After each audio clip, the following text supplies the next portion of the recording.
Hello, and welcome to a session of the Veil, which I'm calling Veil Iterations. This is a retooling, modification of the Veil, which is one of my absolute favorite PbtA games. One I've run quite a bit. It's by Fraser Simons, and it's an early PbtA game that had a lot of influence for me on Hearts of Wulin. There are a lot of things I really like about this, but as I've developed as a PbtA GM and as I've run the Veil quite a bit, there's some things where I've hit friction points or things I wanted more of or elements I wanted to shift. This is my rewrite of that. So that is what we'll hear us talking about. This is going to be a quarterly series that we're doing. That is a playtest. If we hit problems like that, we're like, well, that move doesn't work at all, we'll fix those right away. But otherwise, we'll kind of be making some notes. And what we're trying to do is at the end of each block, each month, we'll kind of stop and review and see if there are big scale things that need to be changed. I've rewritten the playbooks, I've rewritten the basic moves, I've done a lot with cybernetics and gear and those kinds of things. There are a couple of elements that have not finished up, in particular experience and how we're going to do that. We're going to play a little bit by ear today. XP on a miss, definitely as in Standard Veil, but we'll figure out about maybe in a session or two about how we want to do like beliefs or questions or those things that occur in the original Veil. But my name is Lowell, pronouns he, him, and this session is part of the Gauntlet Gaming Calendar, which is an online gaming club that you can find out more about at gauntlet-rpg.com. We have a bunch of sessions on the calendar each month. We're heading on this, our start of the third quarter, the end of the third quarter in September. We have our Gauntlet Community Open Gaming, which is a free online gaming convention that we do in a weekend with a lot of volunteer GMs to help people acclimate to playing online or to try out story games online if you haven't had a chance to do that. They're going to hear me talk for a while, and I'm going to apologize right now. But I want to talk about the cats of this very briefly, and then we're going to talk about safety, and then we're going to talk about the palette a little bit before we actually move into the character creation process of this. So the Veil is a cyberpunk PbtA game, but unlike Headspace, which has a very defined milieu and a really interesting setup for transhumanism in that, or the Sprawl, which is very much mission-based cyberpunk PbtA. This is a PbtA cyberpunk game that comes from somebody who's absorbed a lot more modern cyberpunk influences. Post-Gibson, third way cyberpunk, a lot of more of the anime cyberpunk. And the Veil reflects that in that it is a cyberpunk game kind of about daily life, about living, about existing within this cyberpunk setting, exploring it, trying to figure out identity and what is important and the issues that are present in it. And to do that, it focuses on states, which are the other word for emotions, which are the stats in this game. And importantly, a lot of the decisions about what the world looks like is going to be in the hands of the players, in the hands of particular playbooks. Different playbooks define different elements of this setting, and that's one of the best parts about this. So in terms of the approach that we're going to take today, we're going to be talking about a palette, things we want to see or things we don't want to see in this kind of game. Sort of after we do our safety tools. Then we're going to talk about characters and how to do the character creation building, and then we'll make some other choices about the setting, some concrete details about the setting at that stage, and then we'll see where our time is at that point. The tone of this game is going to depend on what our players decide to do. It could lean more towards Cyberpunk 2077. or it could lean more towards more anime, cyberpunk, like Psychopaths, or more out there kind of cyberpunk stuff, like Technolize, or some of the other weird things that are out there. The players will kind of get to decide that. Through our safety and through our palette, I think we'll establish some limits on tone for this. The last thing I want to say about is our safety. As usual, we're using layers of safety tools. We are using lines and veils. So I encourage you to take a look at that while you're listening to my printer do its little cycling thing in the background, which you may be hearing. That's one part. Again, lines being things we definitely do not want to see in play at the table. Veils being anything that we're going to elide or do off screen or mess with that way. And ask first being, okay, if we have that as an element, we want to check in before we get to that. So those are the 3 levels of that. Now, to supplement that, of course, we are using the X card, which I know all of you are familiar with. I'll remind us that the X card can be used for anything objectionable, problematic, wildly off tone, a particular play that is maybe aggressive. That can be a mark to call out something with an X card. We can also X card where we hit things that maybe we're starting to hit towards a line or a veil, but we haven't quite caught it. That's a good time to X card. Those are all elements for that. And then lastly, of course, open door policy. If we have to step away for whatever reason, if we have to sit out for whatever reason, you can do that without giving any kind of explanation. It'd be great if you could tell us you're going to be back. If you have to dip, if you could tell us you'll be back, but that's not required. We just want to make it comfortable for people to play. You don't want to be stuck in something that you're not enjoying for whatever reason. So I want to then, having talked all of those things, come and talk about the palette. And the palette is a real bird's eye view. Cyberpunk means a lot of things to a lot of people. There are some default assumptions we have within this setting. One of them being that there is a thing called the veil. And the way that I read the veil is the kind of augmented reality that almost everyone sees around them. Everyone, with certain exceptions, has a neurochip that gives them access to that. That is a layered reality. It is can slide into kind of in and out. Beside that is sort of more fully immersive virtual reality, which is a whole nother thing that kind of the architect and sort of online existence parallels.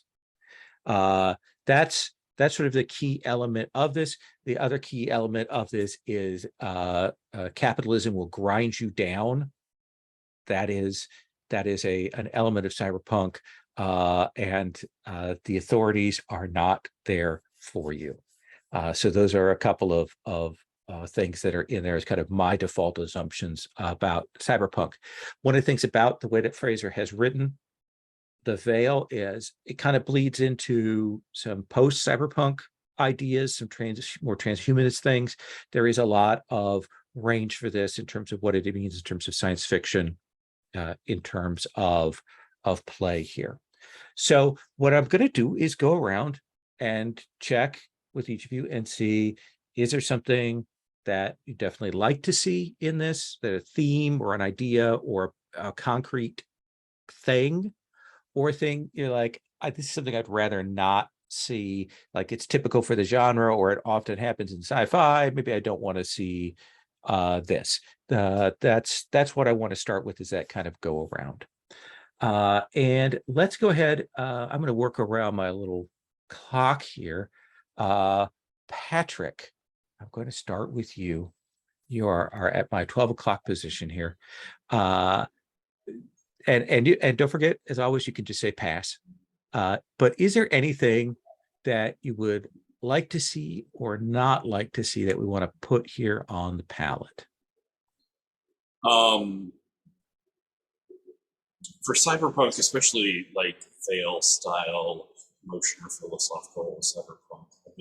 I love the over the top neon noir sort of feel to things. Like most important scenes take place at night, and there's all these different colored sources of light everywhere, and it's constantly weathering in some sort of oppressive way. That sort of. Okay. Classic set of tropes and elements. Sherry, is there anything you'd like to see or not see? So I always like to think of what kind of environment the corpse are in, and I think that essentially they are their own enemies, in the sense that most bounds, most places where people find a little inch of where they can get some leeway with a corporation is legal things. Essentially, all of these corporations, having been sued by each other, have all sorts of rules and things that they have to abide by. And that is sort of the one thing that kind of binds them to some extent. Not to help people or be good, it's just things that they have to do. Checklists they have to make, or they can be sued and regulated even further, and all sorts of things. So corporate wars, both through the sort of classic cyberpunk fighting, but also a great deal of it on the legal terms. Exactly. And litigation and so on. Now, Tyler, I know that you are thinking of the executive as your thing. Does that work for you as a concept for the corpse? I'm not sure what level you're going to be playing the executive at, whether more of a fixer or more of a corporate, or what we were thinking. Yeah, I think I could work with that. Yeah. Okay. All right. Yeah. Well, then let's come to you.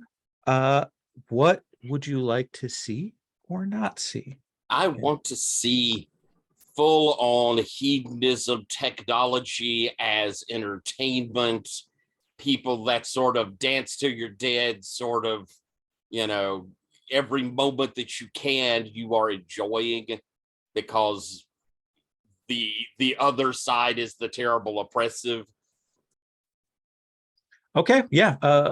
Tech is entertainment. Various forms of tech entertainment that are a palliative to the people, to keep them in line. I like that.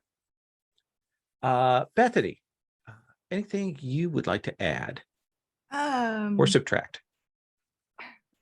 I'd like to see I guess maybe a little of the shading toward climate fiction and that kind of like environmental aspects of this setting. Okay.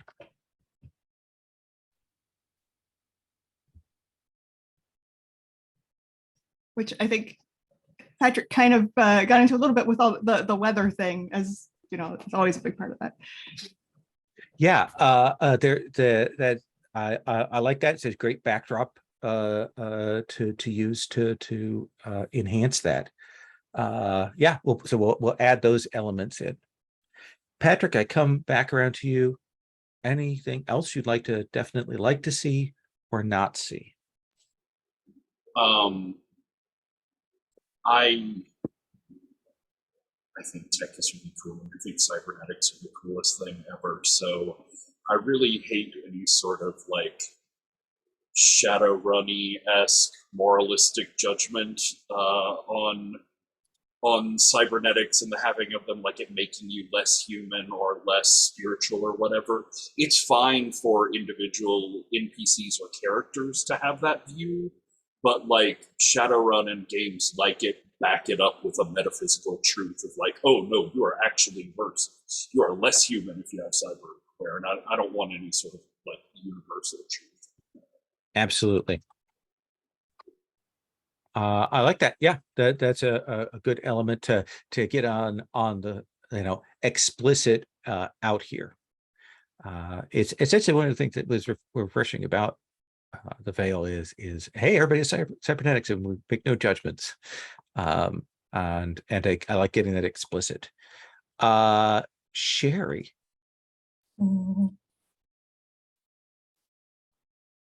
I like the idea that, at least for city dwellers, they have the sense that everyone lives in a city. They don't know what's beyond the city limits. And if you do travel from your city, you go to another city. But there doesn't seem to be anything between. At least that's the story that you do. There's a sort of real mystery to Beyond the Bounds.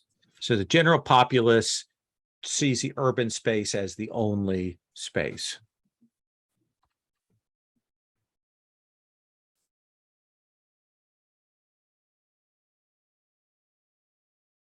Okay. I like that. Tyler, back to you.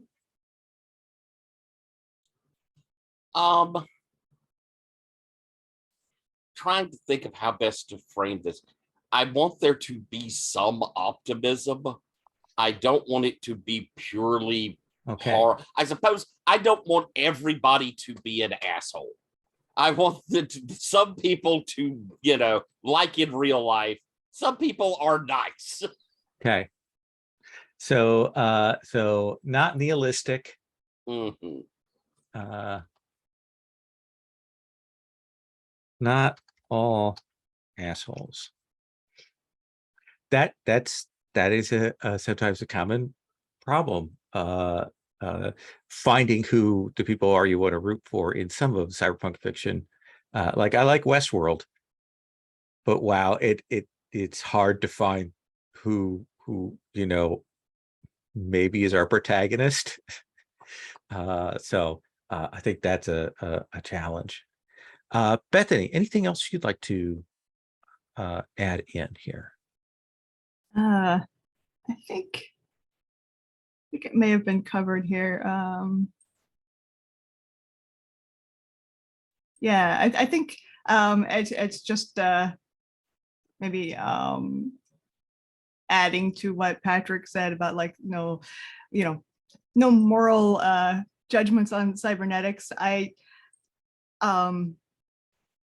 Trying to think of how to, I don't like the pitting of technology and spirituality or metaphysics against each other. Like there is no reason they can't coexist. There's no reason they can't use each other. I don't like you are either a spiritual being with a soul or you are, half robot and like, I don't like those two things being considered mutually exclusive. Mm-hmm.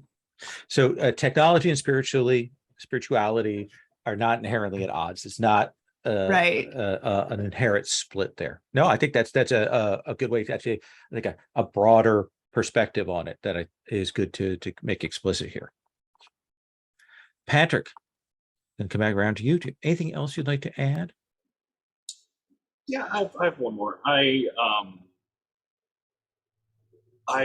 really want to lean into the weirdness and the incomprehensibility of the veil, as in the mixed reality, where it's just, weird things can happen with it. It is hard to define where the technology ends and where the reality starts. Impossible and unexpected things happen. Absolutely. So the weirdness and incomprehensibility of the veil. By the way, I have spelled out incomprehensibility. I've looked at it. I am certain that I did not spell that right. I think I've got like 38 letters in that word. So it's a lot of letters. A lot of letters. But yeah, I like that. One of the things is we have several playbooks that play with the kind of potentially the very weird and paranormal and so on, like the onomastic, the wayward, the attached, all have the potential to kind of lean into, a little bit more of the fantastic to that. So yeah, I think that's a great element to play with. Sherry, anything else you'd like to add? No, I think we're getting to something pretty good here. Okay. So, Okay. Tyler, anything else you want to add? I think I'm good with it. Okay. Bethany, how about you?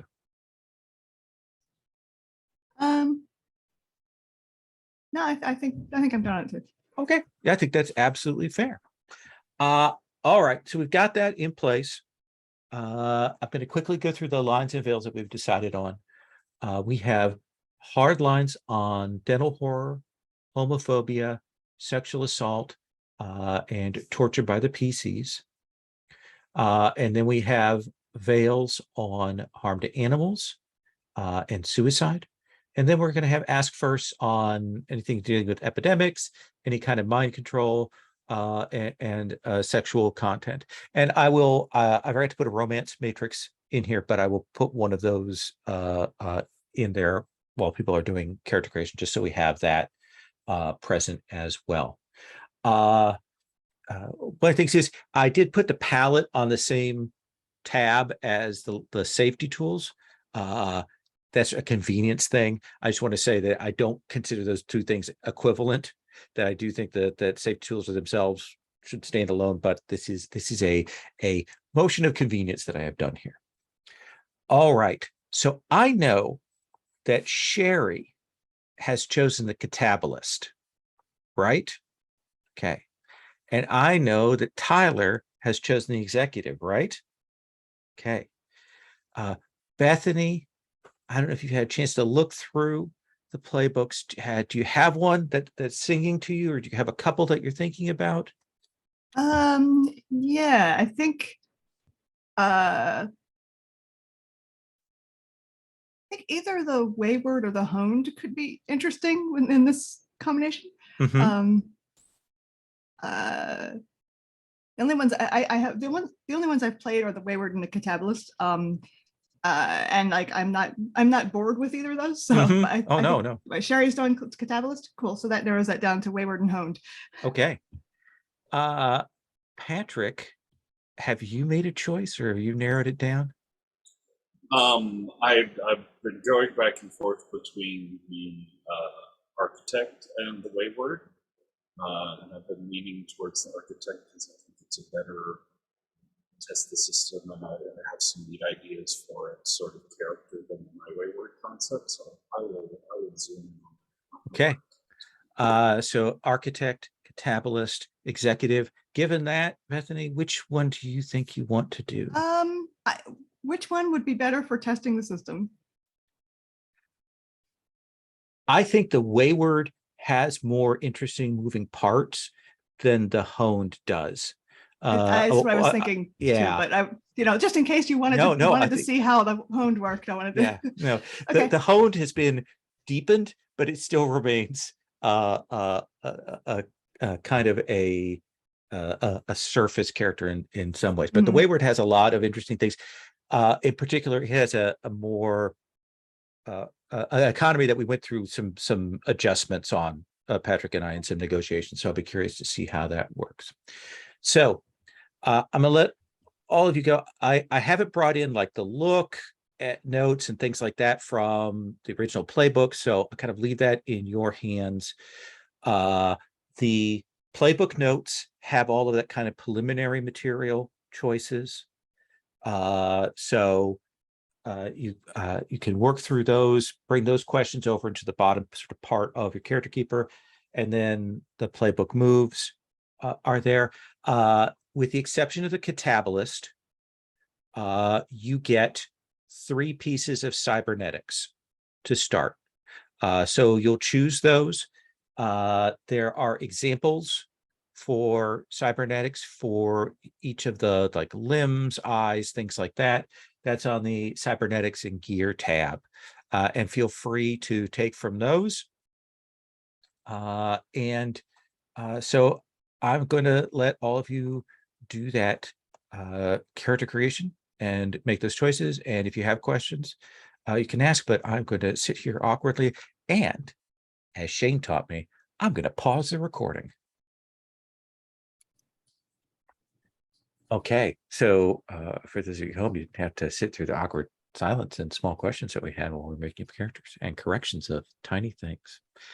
We're going to go through character keeper order and get each person to introduce their character, give us who they are, introduce themselves, their character, pronouns for both, and then something about the choices. So Tyler, we are going to start with you.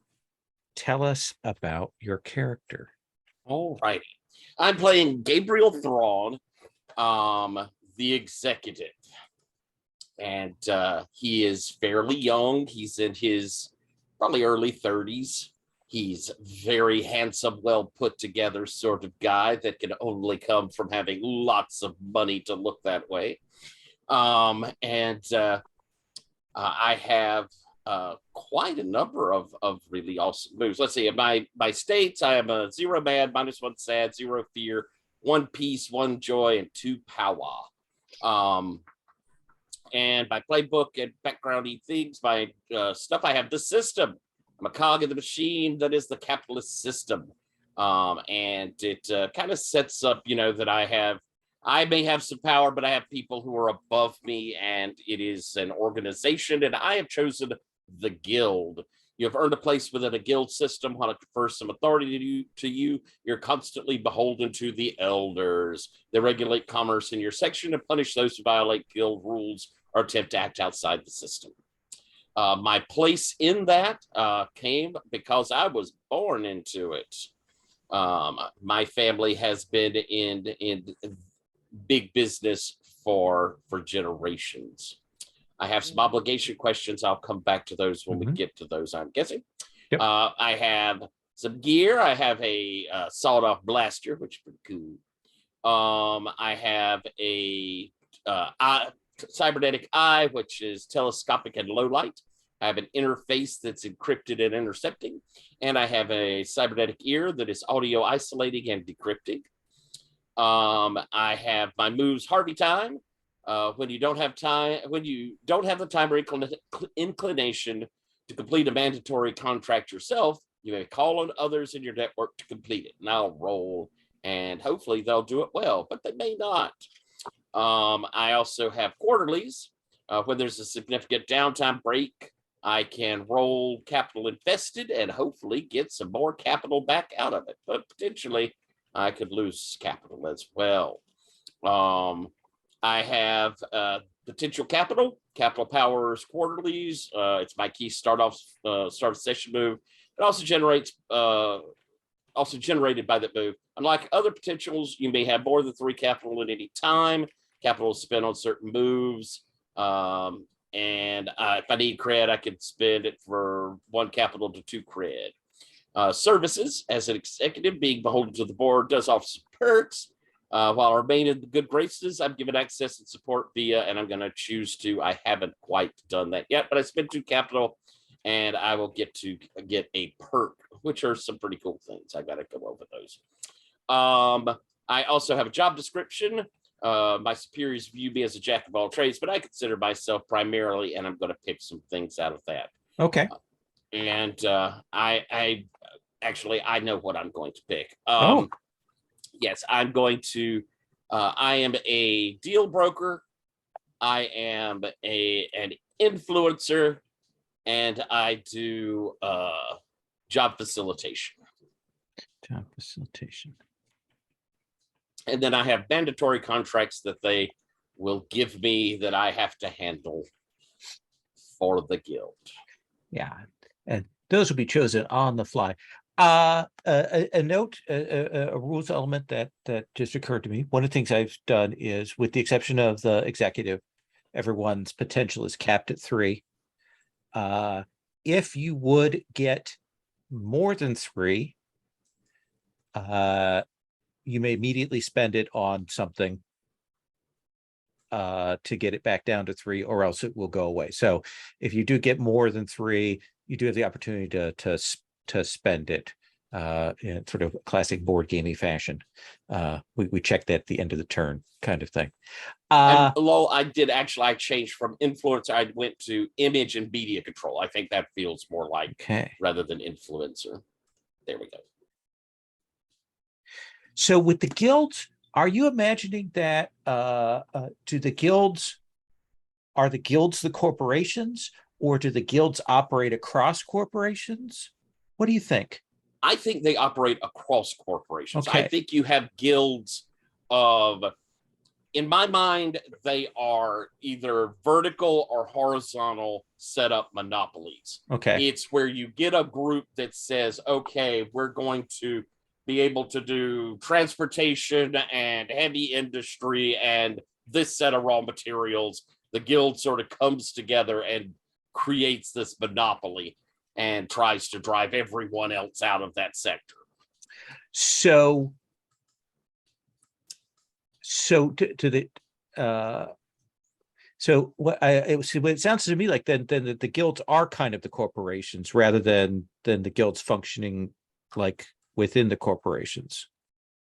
Right, they would be, yeah, guild members would be like, for say I'm in whichever guild it would be, I might have a corporation that's in it that handles heavy machinery. There'd be a corporation in it that handles transportation for their So there are sectors within that, and we assume monopolies. The guilds have set up structures.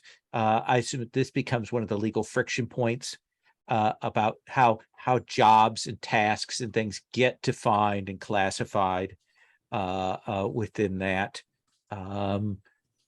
And like, do you like, how are the guilds identified? Is it like this is the guild of this, or is it got a fanciful name?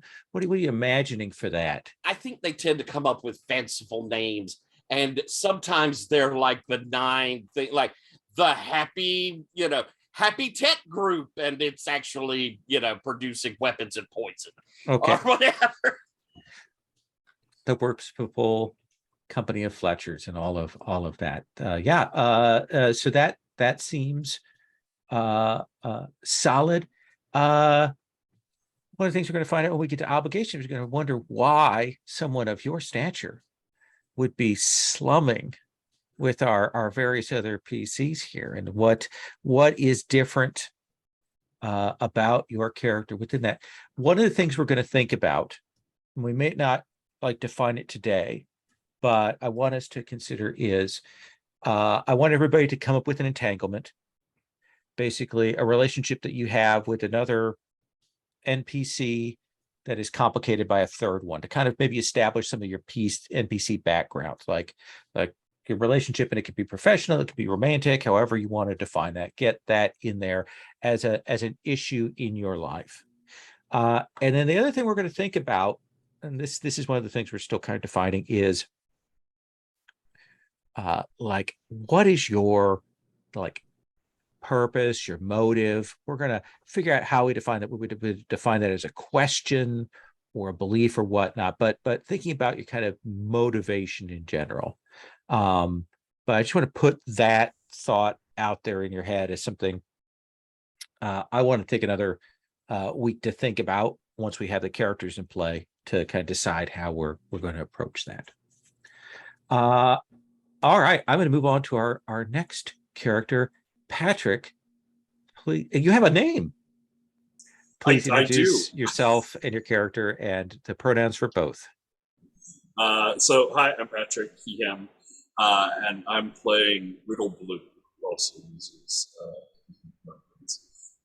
And he is the architect class, which is the one who's most skilled at building and rebuilding the digital environment. And so I have two pictures of him up there. Okay. The one on the left is what you would see if there were no veil, no mixed reality, just that is what he physically is wearing. The one on the right is what you see in any sort of digital enhanced environment. That's what he looks like when he can choose to. But he is completely enclosed in this like interactive environment suit. He never touches the world. He never shows his real face. He never like interacts without that digital and physical filter. The asterisks after. But it leads to things of like his presence, the way he looks in the veil is very like light enhanced and sort of motion and moving, like that like fractal explosion sort of melting out of his head is constantly moving. He lights up a room, and his voice just has this like subtly weird quality because it's coming from this like mic right in front of his mouth that it sounds like he's always just standing right next to you talking in your ear. It's just sort of off-putting. The moves I went with are reconfigure, which is the base one, which is where I can try and take control of a part of the veil or the digiscape that isn't mine innately, and change it out, swap out options, move things around, change the reality.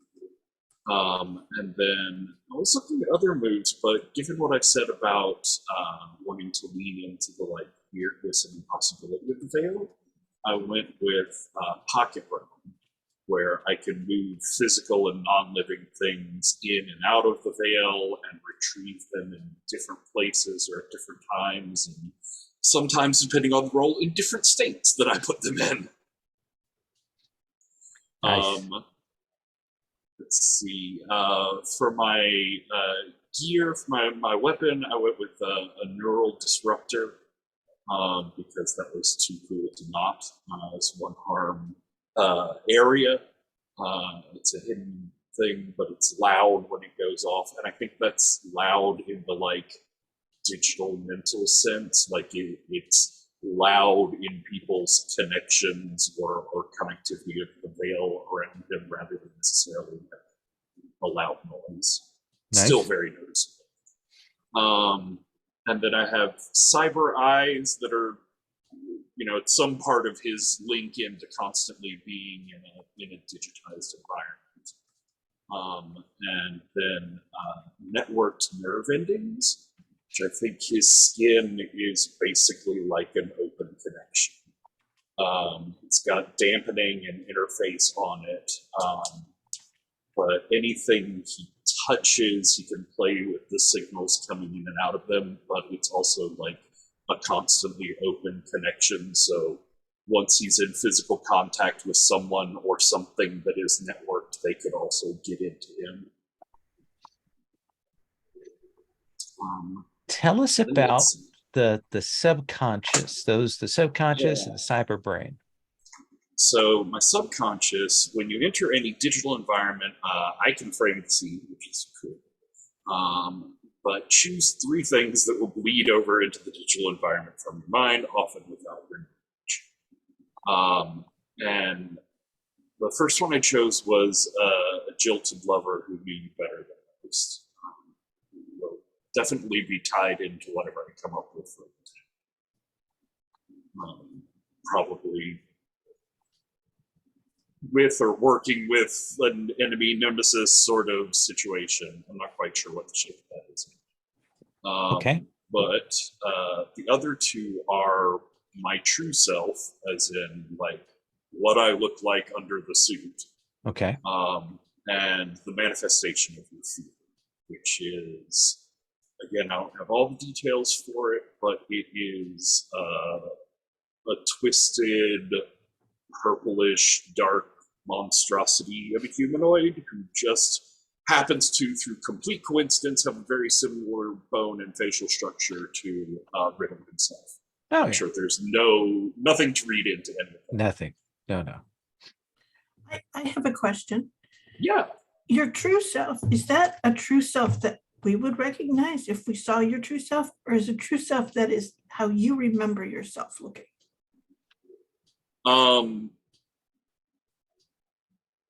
So I certainly think it's a lot of like how he remembers himself, because even looking at himself would be like camera images then filtered through his own perception before it even got into the world for him to take back in. But I don't think it's so different that if you ever saw him without the mask that you wouldn't recognize him. It's just that most likely, we'll see what our obligations of backstory are, but most likely you haven't seen his real face, so you wouldn't necessarily recognize the true self wandering. Tell us about the cyber brain pick that you made. So my cyber brain describes your physical connection to the digital world. Your brain is encased in technology far more advanced than any other chip. What else is true? And because I couldn't not. I went with It Is Sentient, which gives me extra imagination points to play with at the beginning of sessions, which is how I change things around. But I couldn't say a weird Fair AI enough. in my head. Let me ask you a Yeah. question that's kind of a setting question here. You describe this immersive cyber suit that you have on.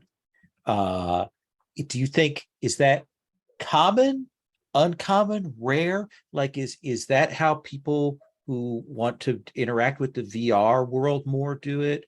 Or is it just for the rich? How do you imagine that setup? Yeah, so I was this is in the question of what you say about the world, and I was thinking through that stuff. And I think his setup is certainly not the most typical Okay. setup. This like full immersion / disconnection from the physical world into the digital is a pretty rare thing. And I think neurochips in general allow people to go fully digital, but most people probably do it through one of the games. I think it's the sort of setup where like there's the ideal of the free digiscape and the always connectable world, but that's only really true for people that deeply understand how the veil and how the machinery works. And most people who don't have that sort of like deep learned knowledge pay for people who have that knowledge to make those connections for them, to manage it for them. They usually go through one of these guilds if they want to have an immersion thing, because I think like going into the digiscape usually involves like offloading a copy of your brain into a server, and most people can't handle paying attention to the digital and physical fully at the same time. But there are people that can pay for rigs, and there are people outside of the guild structure that do have the knowledge, skill, resources to set up their own private servers, private satellites and connections so that they can step around the guilds and step around that sort of like controls that they put on it. Awesome. Like I said, it takes either a lot of skill or a lot of resource investment. Excellent. I think that gives us a good sense of who you are. Is that the stat you went with? Did you go with power as well as your big +2? Yes. Okay. All right. Then let us come to Bethany.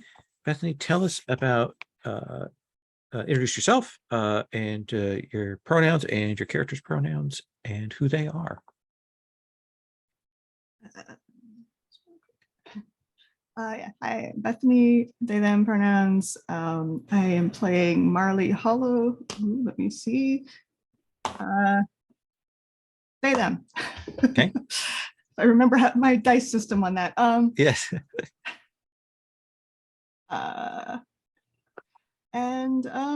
Yeah, I think they were raised in kind of a cult. And sort of whatever our settings answer to the Amish is, maybe. So like they didn't get the what is that, the, not the cyber brain, because that's what that's specific to the architect, The but the neurochip. Yeah, the neurochip. Thank you. They didn't get the neurochip until they were like well over the ideal age to acquire a neurochip, and it's a little bit like, it's glitchy because of that. They also they are from outside of the city because that's part of the playbook. And so like they're maybe a little out of place, a little confused by things sometimes, maybe, or I don't know how long they've been in this city, maybe a long time. So my homeland is, I picked forest and wetlands. I'm picturing like like Louisiana swamplands, which are probably in pretty bad shape in the future. Mm-hmm. Not a highly resilient ecosystem to climate change.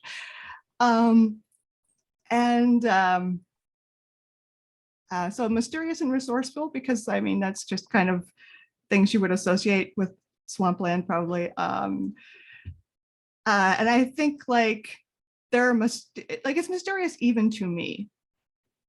Someone who is from there and who spent like, you know, a considerable part of their life there. There's still mystery there. Like we don't, you know, even the people who live there don't understand everything that's going on, because like there's this black muddy water covering everything. Who knows what's going on under that? So I don't. So where is your homeland located? I mean, what's left of it is probably scattered across the world. I don't know. Okay. I think like it is a physical place. Like I said, there's not a whole lot left of it, but I think so. It does still exist somewhere.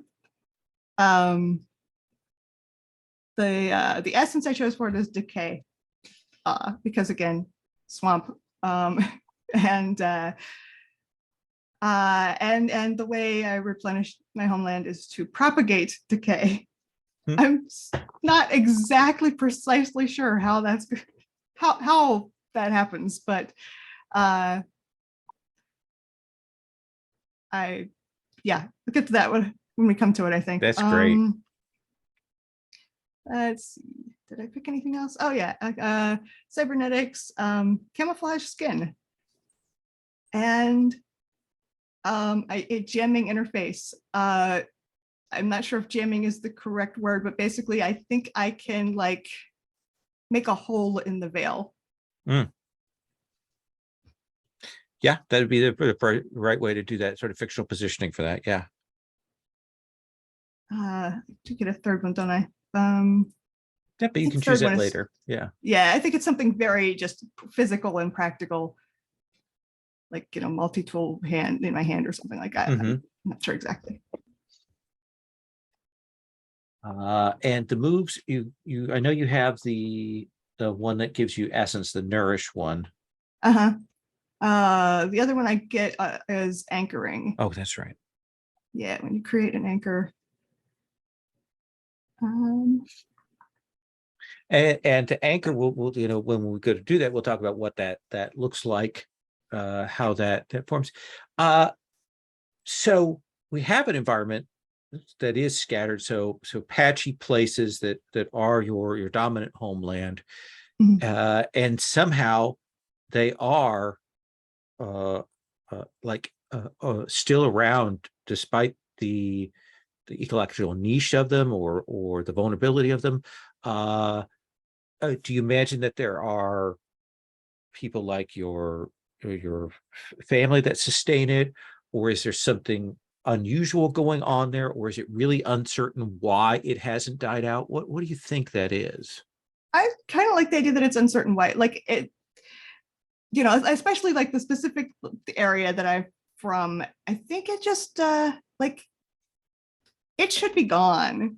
Like it should have, like it should be salt water everywhere. Everything should be dead. It's not. And nobody really knows why. I don't think it's that my, you know, family sustains it, but I think there is a certain like veneration for it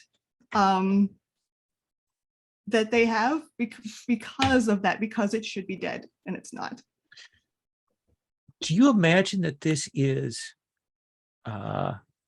this right on the put this? We've talked about the urban environment versus this outside environment. Are you imagining this as highly split? Are you imagining that it's closer? Is there some seepage the other way, like that surprisingly that this homeland is starting to bleed at certain edges of the city? What do you think? I like that. I think it's just outside the city. I think that when it rains really hard, where I used to live, you would get like refuse from the city flowing down the creek. And so like I grew up with junk, Mhm. like things made out of junk from this place. And then I finally went to the place where the junk came from. Okay. That's perfect. That's a nice tie-in then for our catabolist potentially. All right, I think that gives us a good sense. Let's get Sherry to introduce herself and her character and pronouns, and tell us about who you're running. Sure. I'm Sherry. I use she, her pronouns. I am playing Heller Tin, who uses he, they pronouns. This is the Cabalist playbook.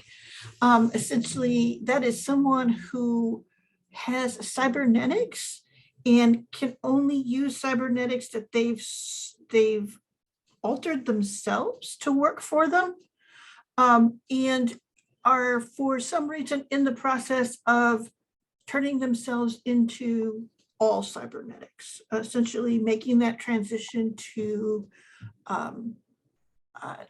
fully machine, with the intent of keeping their consciousness, probably, is the idea behind that. So one of the things is you get an Omni tool. So this is, you must become something more, and so found and invented just a tool for my purposes. So mine is a powerful tool that's used for analysis. I gain a hold when I assess a machine or system, and it's detachable. When I use it to help scrounge, I can take +1 forward, and it gains the remote tag. I don't know what that does for me, but I guess it means you can pilot it at a distance. You can send it in somewhere independently of you. So it's kind of like a little drone thing as well, or something. Yep. But maybe more, well, yeah. Okay. So, and then the ideology is once you may have been like them, one among many, but then something happened to me and I changed. I changed to something unlike anyone else out there, and I became this person because I believe, and I chose fear has me. I believe I shouldn't do this, but the alternative is worse. Sort of what I picture for Hellerton's past is that he had a sort of a degenerative lung condition, which isn't unusual with not having money and being in a highly urban place where maybe regulations for quality of emissions and stuff is not that good, among other things, those sorts of things. So, but he, in order to get treatment, had become part of a free drug trial. And this is where the legality comes in, I think. During that trial, he was, a terrible accident occurred. And essentially he would have died, except that he was resuscitated because the corp that was doing the drug trial couldn't afford any more people to die on the drug trial. And so they did extraordinary measures to keep Heller and several other people who would have passed otherwise. And the thing is that essentially he was repaired essentially from having like his chest blown out and the loss of one of his arms by experimental sort of AI with, Dr. AI. And essentially what has happened is in that time, the drug trial is still going on. He has maybe 2-3 years before that finishes, at which point the corporation will have no obligation to give him access to that doctor anymore, that AI. But the other thing is they've, the AI is being, what do you say? Like not demoted, but Depreciated? They're going to get rid of it. Yeah, depreciated is an excellent way of putting it. They don't want to maintain it any longer. They're writing it off. So it also will go. And essentially, Heller knows that if he's going to live past his drug trial, he's got to get to being independently able to live and to have, or to keep on having access to this thing. But what it does to him, he doesn't understand. So he's taught himself everything he can, and he inquires with it. It will tell him what it's done. And so he's learned from this AI what's going on. And his Omni tool is an extension that he built of its sensibilities and things that need to be done. And that sort of thing. And so he, in some ways, he's agent of the AI, if that makes any sense, but it is purely for survival. And because he knows that when this stuff wears out, he can't afford more unless he can find some way to scrap it or find it, those sorts of things. And so that's the main part of it. His gear is just, you see him, he's always wearing what looks like a bulky poncho over urban running gear. And you know, his in armor. I think it's mostly the poncho is to hide the sort of extra bulk that's on his chest. Since he has the sleeve transmitter that gives close jamming, he carries a particle scalpel, which is just handy for what he does every day, but he can also fight with it well enough. His cybernetics, he has a replacement chest, and it has housed in it is a food reprocessor, oxygen backup, and defibrillator, and it's vulnerable in the fact that if his chest is damaged, he needs to go back to that AI if he can. Those things are essentially, they're the replacement for the systems that would have been in his chest and stomach that were, you know, essentially the torso that were so damaged that they had to be replaced. But they're also, you know, they have that backup and stuff to them. So they serve as backups as well as they back themselves up as well as doing those processes. And then his arm has inside of it the multi-tool that he and the AI created. Let me ask you about cybernetics. So the versions that we've seen so far, and the version you're defining, are very much plastic and chrome and steel and stuff like. Is that the most common? Are there is there bioware or other kinds of cyberware? Like what do you imagine the range of that is, and which is more common, or are there particular classes that have access? I think there's definitely, like, the bioware is definitely a thing because it's so much more effective for monitoring the body that it's in, for using the sort of material of the flesh and stuff around it to carry carry information and carry signal of any kind. So essentially what it is that the human body is perfectly capable of being part of the machine in some ways. And it's only when it can't keep its integrity that it's replaced entirely with things like plastic and that sort of thing. So you're looking BioWare's sounds like it's more of the high end. The high end, yeah. And exactly. Okay. And it's and essentially what you're looking at is, like, you know, super tiny threads and cellular level, like, changes of plates and things like that could be put in, you know, essentially little things that build themselves, almost the kind of nano gear that kind of does it, though it's not particularly intelligent without something leading it. They can build all of that stuff underneath. But plastic and metal and, you know, that kind of stuff will be used when the integrity of the body has been so that would be how I would look at it. Okay. Does that seem reasonable? Does it answer Yeah. your questions? Okay. Yeah, I think it does. So let's see here. I have junkware. This means that I can modify scrap stuff that I find around. I can turn it into what I need, but I have to make a roll. And depending on how well I do, it might be good, or it just might be a super painful process. And I can scrounge, and that means to find stuff that I can use or reuse. So that is particularly what I'm always doing. Anything of any sophistication is well outside Heller's price range. Let's put it that way. Okay. Also, I think that gives us a good sense of who you are. Let's take our break here.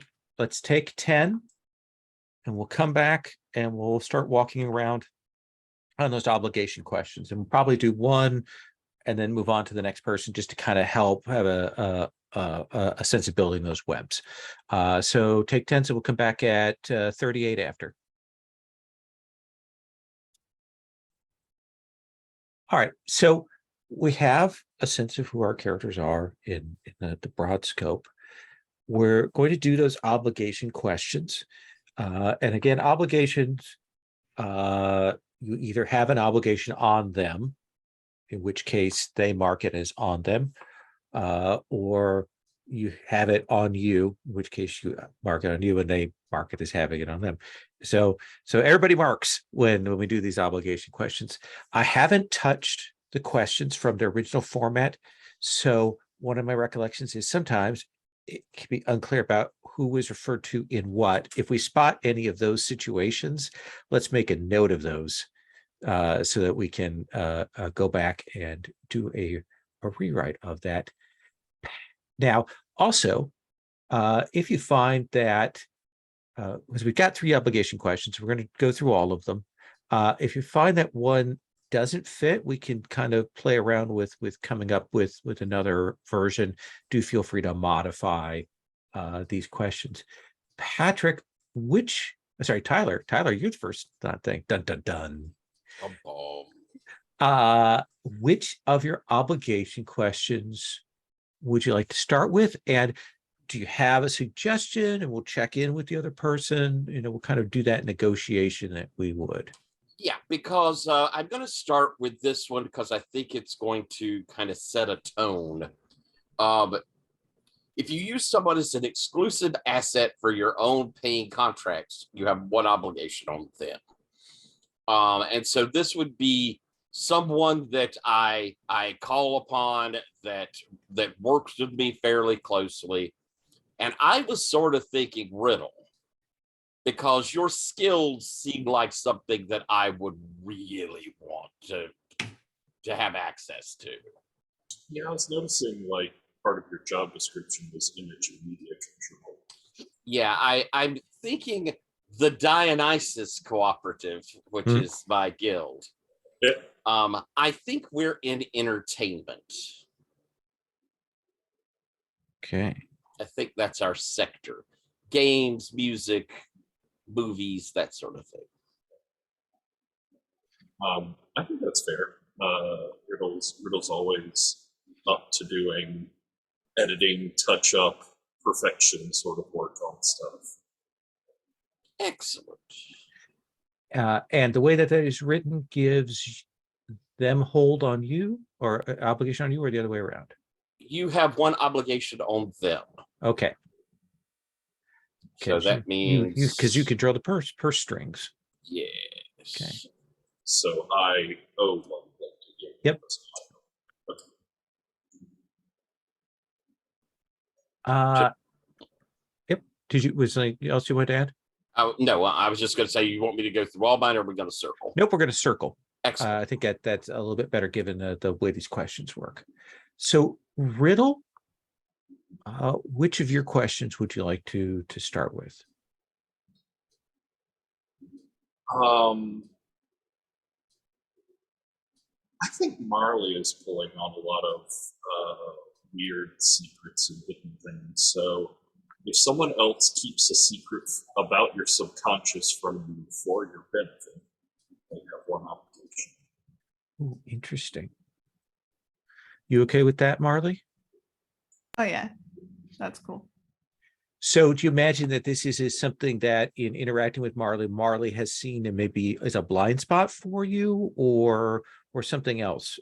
Like maybe it's something you both know about, but Marley knows that it's stronger, or that you both know about, but you don't want other people to know about. So I'm sort of thinking 2 things around the same idea. So I don't know if either of these get you. But I have those 2 aspects of my subconscious. One of them is me, and one of them is the jilted lover. And that either you've connected the true me to me, or unbeknownst to me, you know that lover character in some context. I mean, that would be very easy to have happen. Like, yeah, I know your jilted lover, and like, Nice. maybe have not mentioned that to you. Nice. All right. So that so Marley has one hold on you. Yes.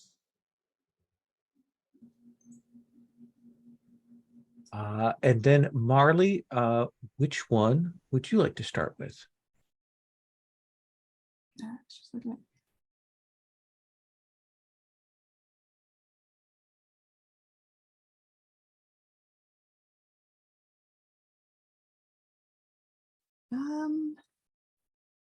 Okay. Which of these is most interesting?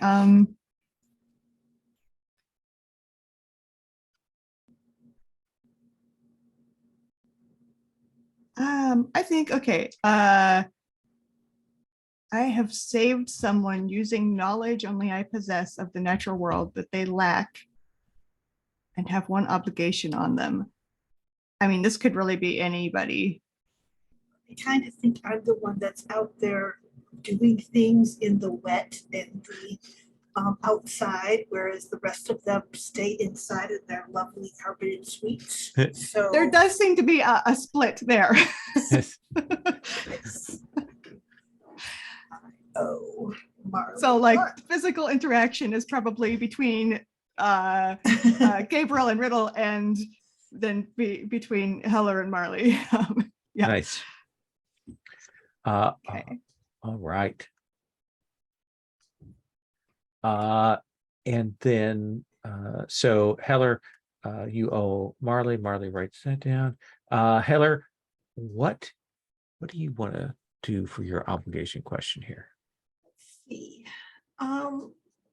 If you convince someone else of your ideology and they believe it is to their benefit, you have one obligation on them.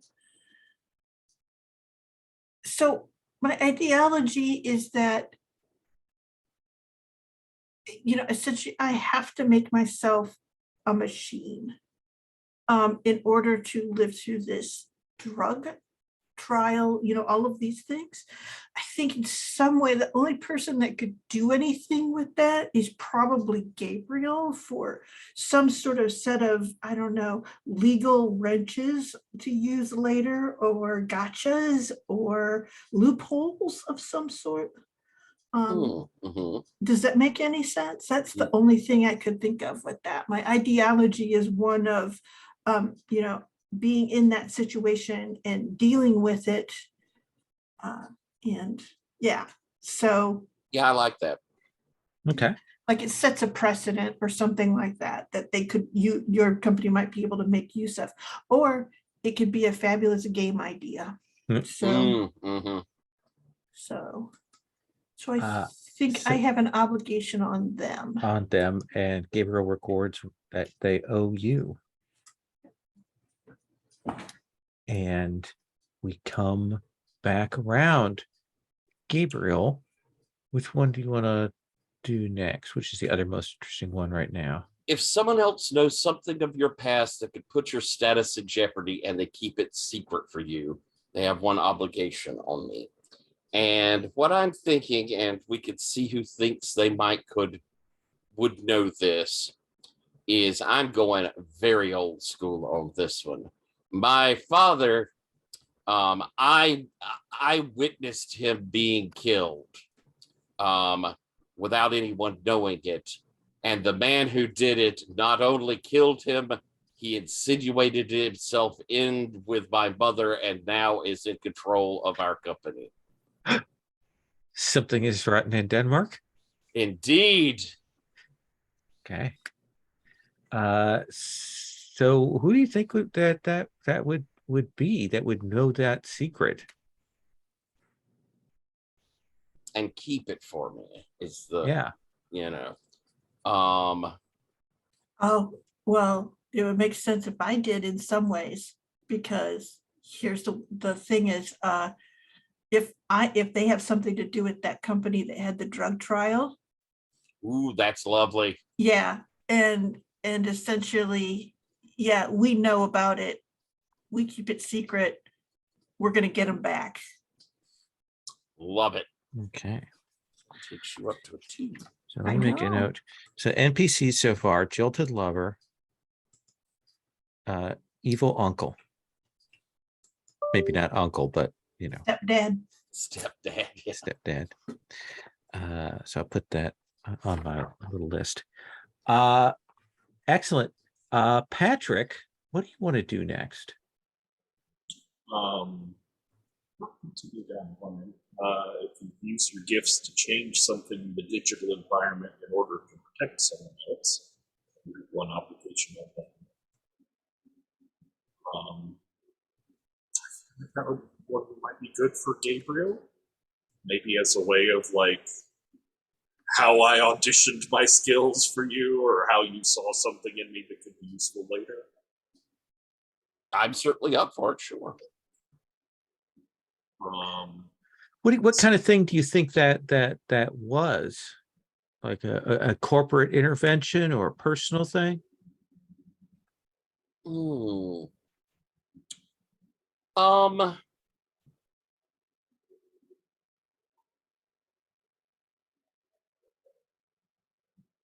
I'm of course on a vengeance kick, so it could be something along the lines of me needing to that's actually going to come up against my next question though.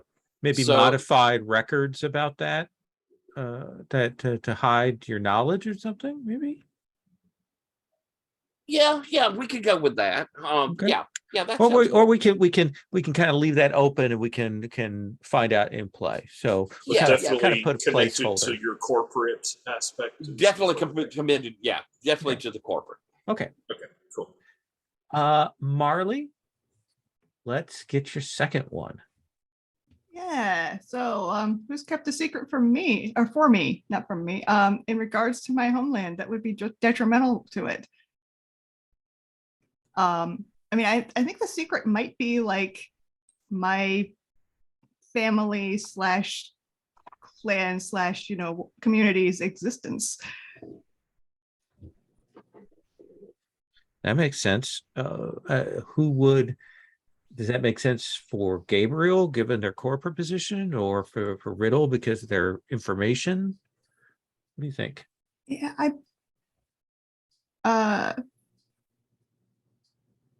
okay. I was like, I have one on Riddle already, but this would give Riddle one on me. That's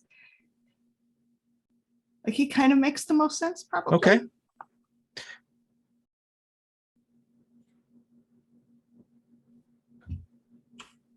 Does that work for you, Patrick? Yeah, I'm not quite sure what it is yet, but I think some exposure to your homeland might give you better ideas. Yeah. Excellent. Heller.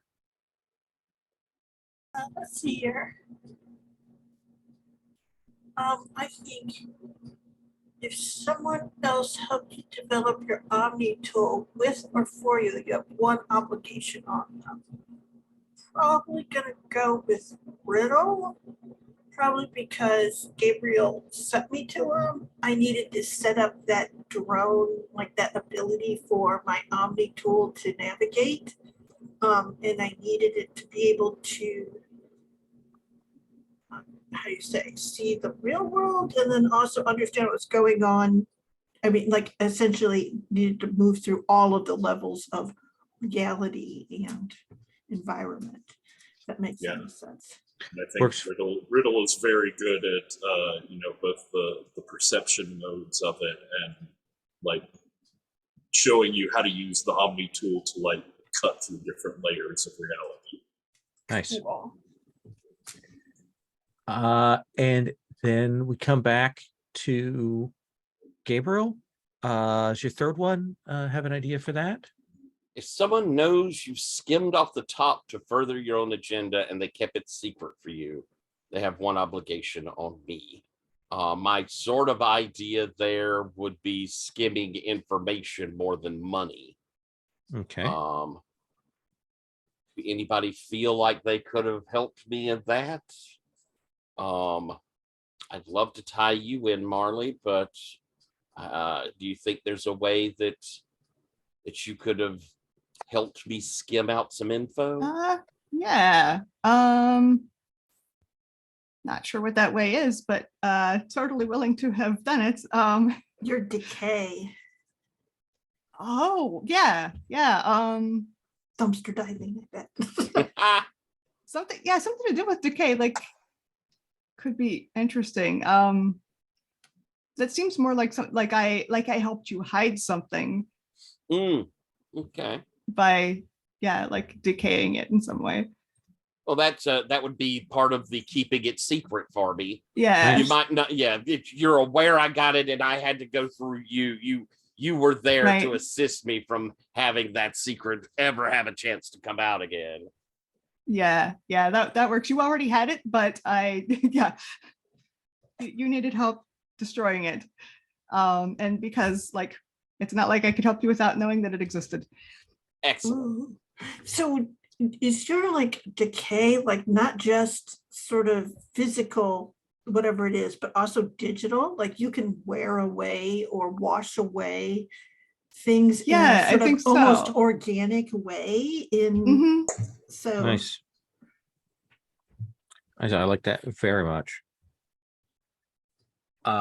Riddle, what about your third one?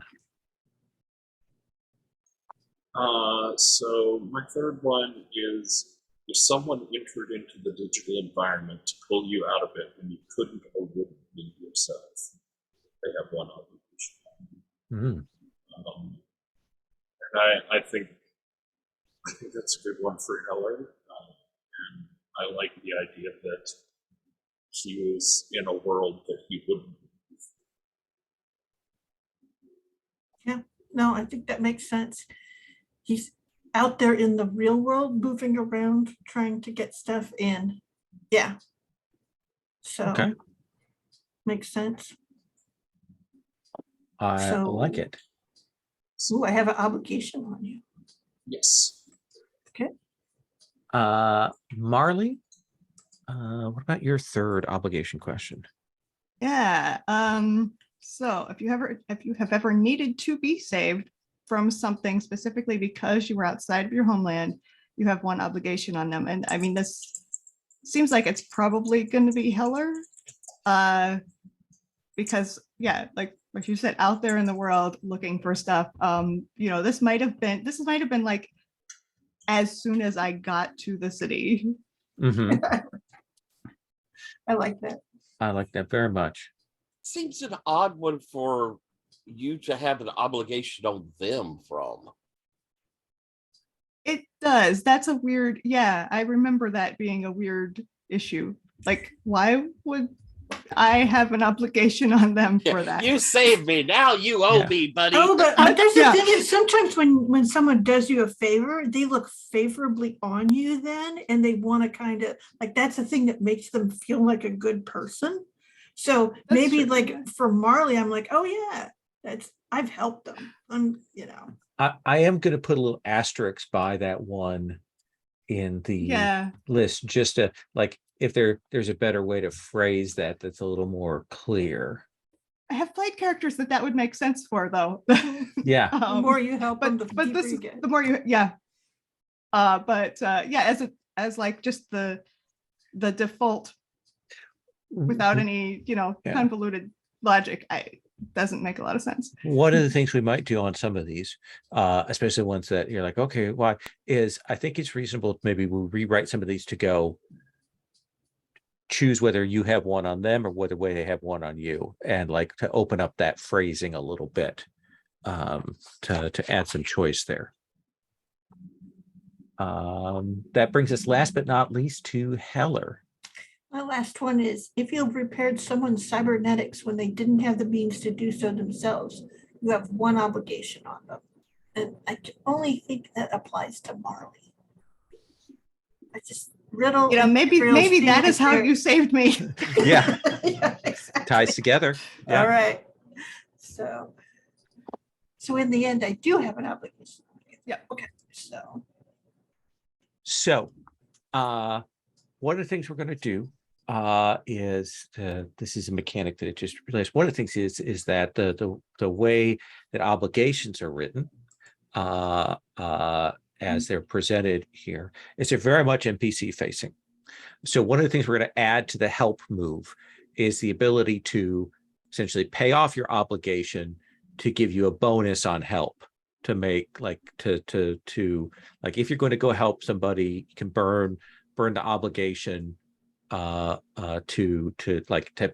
immediately pay back, if provided they're cool with that. Will be like a check-in thing, but I think we'll add that as an element in, and we may look at some other ways to have PC to PC obligation spends as a thing in here. But I think that's one thing that has occurred to me that was in part because we've moved PvB to kind of a more abstract move. And make a note of that. Obligation. Help. So what homework wise, I want you to be thinking about like essential questions or drives or motivation, but also entanglement. Be thinking about that to like come up with a couple of NPCs. But let's do some scenes, if you don't mind. Let's we got these characters. Let's see in that opening bit when we come in to see Gabriel Thrawn. I'm imagining the camera is higher up. We've got our bright neon city. The rain is coming down. We can see down below various construction bots and things like that are putting up barriers, that are building, redirection things. But we've got very Blade Runner-y wet city, but I imagine the camera is up high. So what do we see of Gabriel Thrawn? What is the start of Thrawn's day? I think that we're in a the full windows, beautiful penthouse sort of apartment looking out across the city. As he is straightening his tie, he's looking at his I think it's probably more of a pop-up where you see popped up there his itinerary for the day. Mm-hmm. Would you like for me to roll my quarterly to see if you have a I was gonna do that after we kind Okay. of get a sense of what your space in your apartment, is there anybody else there, that kind of thing. It is beautifully appointed, and he's not an over the top guy. Mm-hmm. So it's not like there's a bunch of knickknacks and pretty things. It's very sleek, a lot of chrome, a lot of reflective surfaces, as he's looking across his thing for the day. And we see enter in someone who comes in with a tray and sits it down with a steaming little pot of coffee and some nibbly bits on a plate, as he walks over and has the young lady left yet? Things have been dealt with per standard procedures. Excellent. Make sure that roses are sent. I think roses this time. Human, robot, replicant, like what do we I think see human. here? I think Human, definitely okay. human. Yeah. Okay. Like all of us cybered up, but a human. Okay. Excellent. Thank you very much. And I believe that if you don't mind, call the car around. I have a very busy day ahead, it looks like. As you wish. So quarterlies, we see you that pop up even as you're moving there. You invest a certain amount of capital. You have 2 capital. Do you want to invest all of it?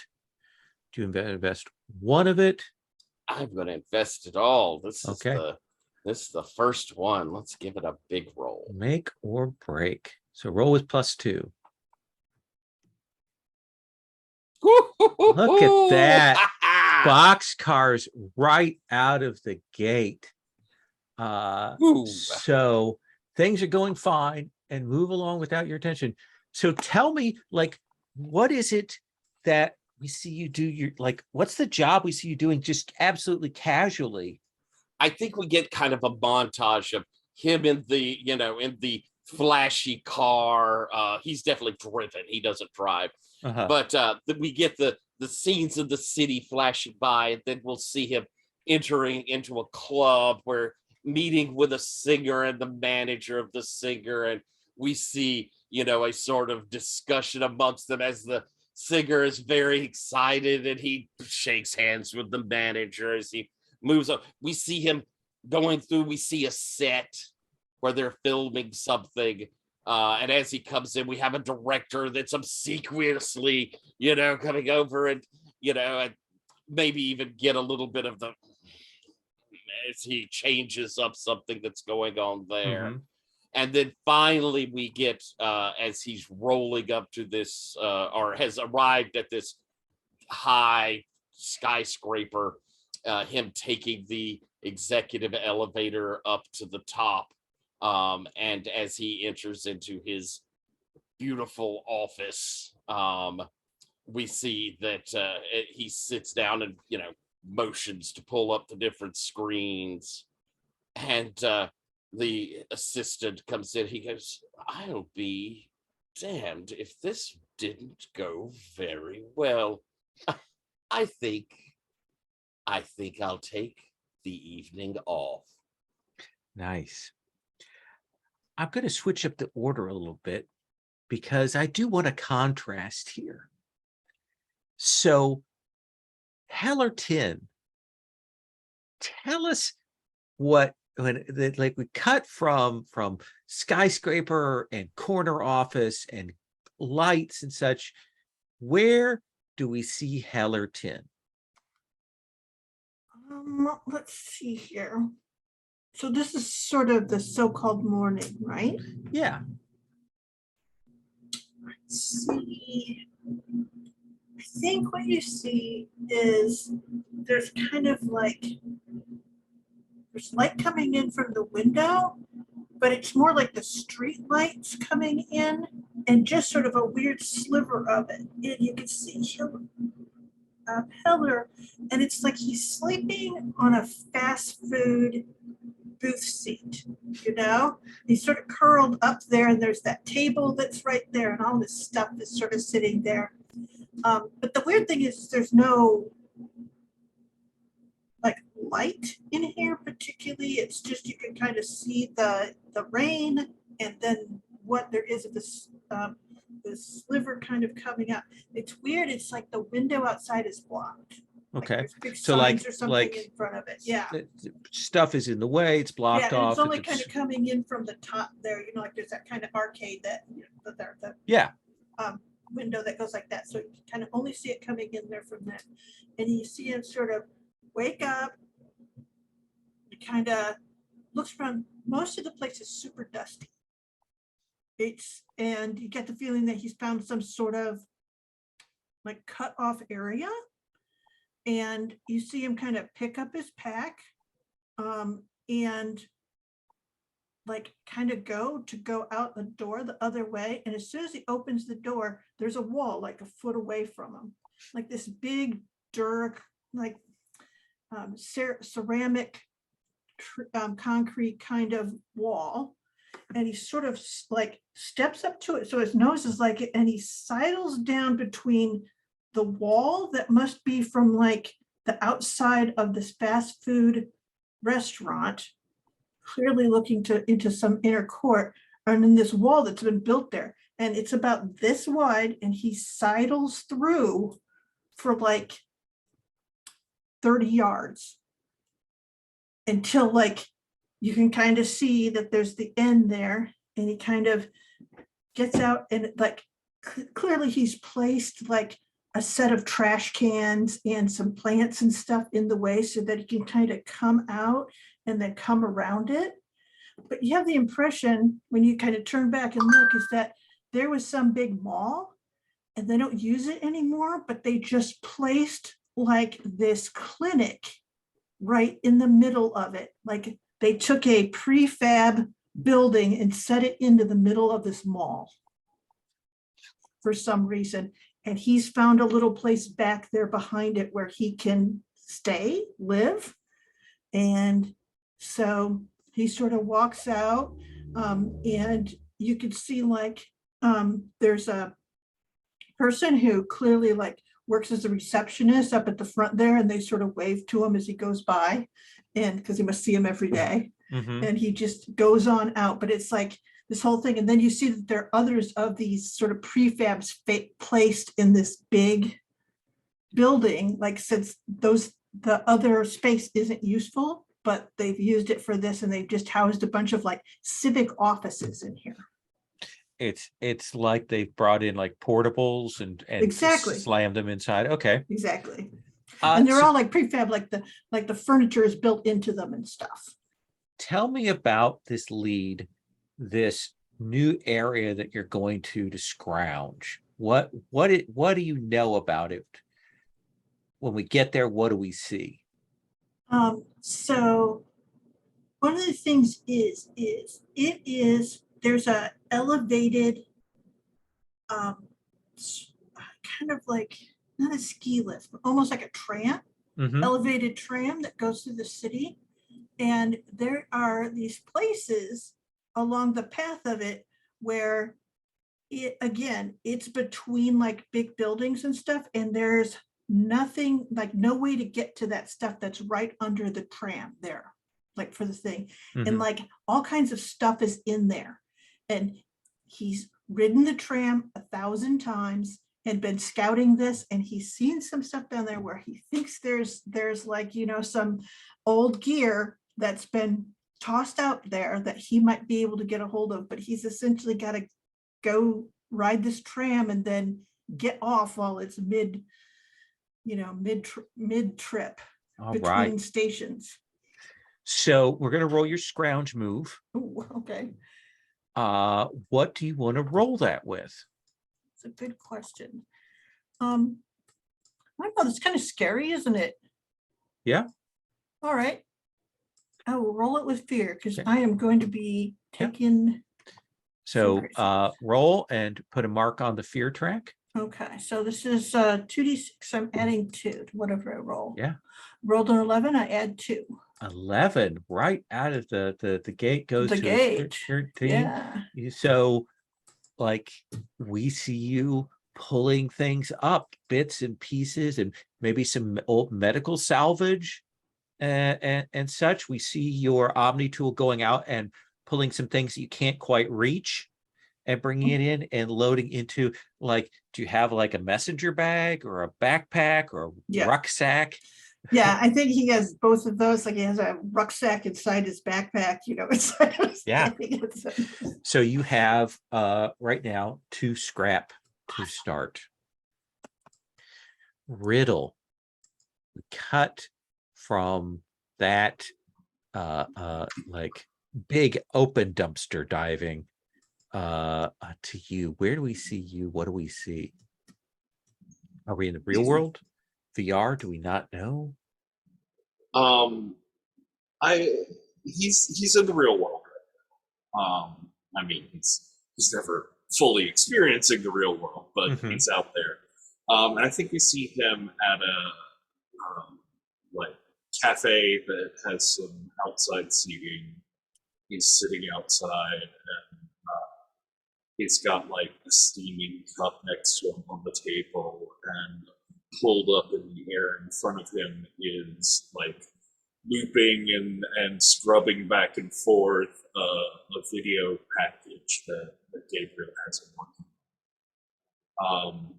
And I think we see him like he's not totally invested in working on the package right now. He keeps getting distracted. Like every time he goes to pick up his drink, he sort of taps it with a spoon, and it changes from like the coffee to the juice thing to like this glass of beer. Like he can't decide, and he'll be working on some element in the video, and then like look up and start tweaking Mhm. the people around him, almost like he's trying out some of the effects that he wants to do in the video, like on people around him, partially to see how it looks, and partially just because he can.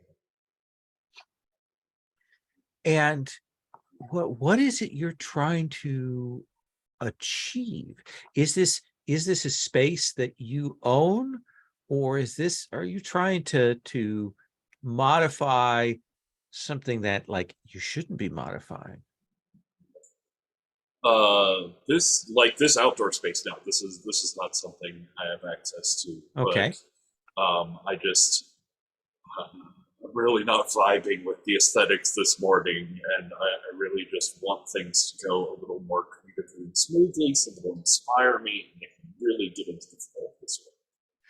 And what are you taking from this place to like do the changes then mentally you always have to remove something? What is it that is getting removed from this display? It's the harshness. It's the extreme noise. It's the like halogen style bulbs. It's the people who come through unshaven or with like dirt or tears in their mouth. It's just all these like jagged parts of the environment keep hitting his brain. He's just trying to smooth it all out and make it beautiful and like digitally smooth.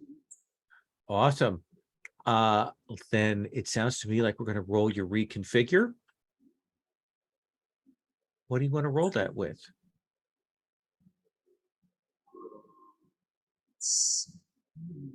Now, not to jinx you, but we've had 2 really good rolls in a row. Why would you even bring that up?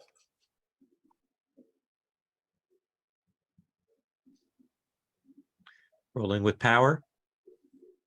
Yeah, I think so. Okay. I was looking at the extended wheel to see if I saw something else, but I think this really is him just like reaching out and changing the world because he Yeah. can. Put a check on power. Sherry, don't forget to put a check on fear. Sometimes. Oh. It's a 7 + 2 is a 9. That's a 9. So on a hit, you get to pick 2 of those things.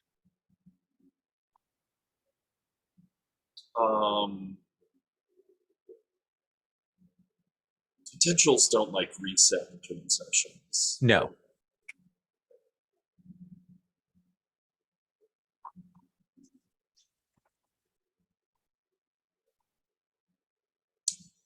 Okay, I'm gonna pick the change is not noticed, and Okay. I'm gonna gain an imagination. Okay. But even though it's not noticed, that will mean that I suffer some form of feedback, and my conscious does not say it. My subconscious doesn't say what it's supposed to. Then I think there is that moment when you feel that presence behind you, behind your shoulder, that is judging you. They don't have to say anything. They don't have to like actually admit it, but there is that judgment like of disappointment. And you're not sure. I mean, is this the is this the jilted lover, or is this another version of yourself that is doing that? And why don't you mark a tick on sad? And I think there's this like purple wash that starts coming into the lights and area around him and in the video package that he's working on. Nice. Marley, cutting from neon and changeable and the veil. Where do you like crash? Where do we see you when you start? I think I Well, okay, so we're going with flooding. I think I kind of have a little like, maybe not even a whole room, but like a space in a building that's mostly flooded. Mm-hmm. Like, or like the, not mostly, but like the lowest floor is. So like it's condemned, and therefore a ton of people live there because it's free. Yeah. Um, and so I think I like have my space in there staked out, you know, maybe like some tarps and blankets like stapled to the ceiling, to create like a little, you know, kind of a room or cubicle. And I think there's like, if you go in to this like big open, I think it's a warehouse, it's big and open, and I guess it wouldn't be stapled to the ceiling then. There are wires and ropes that crisscross it, Mhm. and things hanging from it to divide it into little sections. Everybody's got their own little section, and usually it's like, you know, each, you know, these hanging tarps and, you know, curtains and blankets and whatever. A lot of them will have like, you know, decorations and names and symbols painted on them. So I think the one that Marley has, I think it's like, you know, the inside just looks like a, well, it looks like a tent, because that's Mhm. kind of what it is, an indoor tent. They're indoor portables, they're also indoor tents. And I think they have a lot of stuff, but it's all sort of stacked up, and like it's like they're ready to just move it at any time. It's not like, you know, like I think if you looked in some of these little tents, you would see people trying to make it look like a home, you know, like, you know, have like I said, things painted on the tarps, and, you know, maybe a little table, and maybe like have stuff out. Marley does not do that. Okay. It's just like everything is in a bag. So there's all kinds of possible decay, rust, mold, mushrooms, all of those kinds of things. But of Mhm. course, this is a cyberpunk sci-fi thing.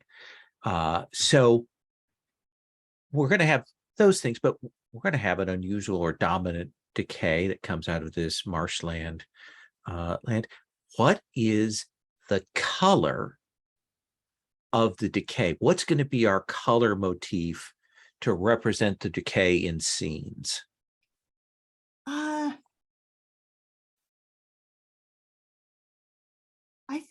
I think it's that orangey color. If you've ever seen like rust in water, Mm-hmm. like with the what is it called? Iron oxidizing bacteria, make Yeah. that sort of orangey scum. That's what it is. And for some reason it carries throughout on everything. That, you know, we see lots of fungus that is either coated in this or has transformed the color. You know, we may see, you know, if there are wildlife there, either robotic or natural, they have this, you know, thin muck slime of this on their skin. Do you want to try to nourish your homeland? Should we go to that move? Oh, sure. Just Sure, want to let's always see like to here. kind of have a chance to Yeah. interact with that. What do you think Um, that looks like? I think there are probably more metaphysical ways it looks like, but I think this Okay. is a very physical, like,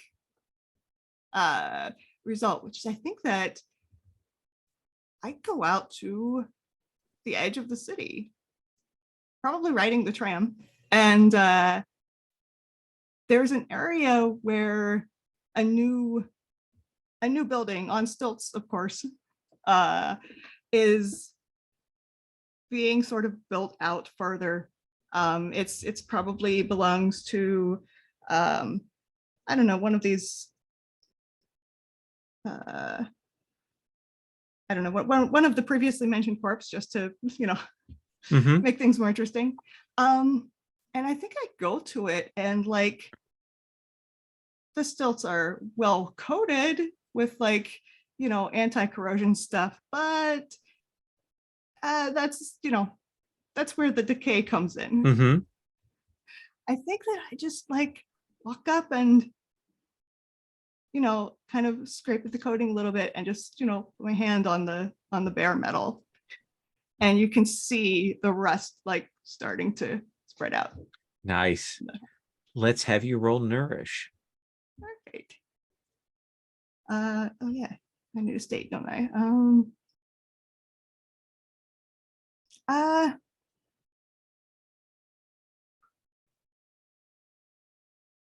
I think I'm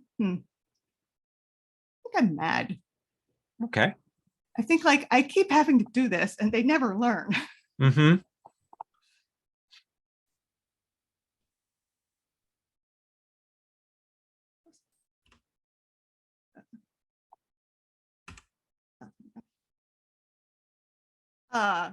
Okay, continuing the high rolls. Let's get this all out of the way tonight, okay? That's Yeah. all I'm gonna say. So you get to choose two. Yeah. Let's see where am I? Okay.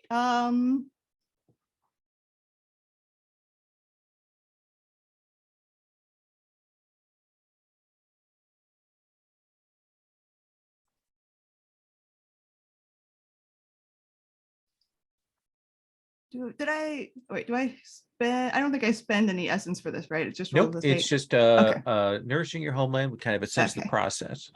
Cool. All right. I guess I should have two essence that I forgot to mark. In that case, I'll halt the erosion where it stands and begin to restore what's already gone. Like what do we see? Like when we if we get an echo to your homeland somewhere, what do we see happen? That is a very good question. Is I it think new life? Is it positive decay? Is it something else?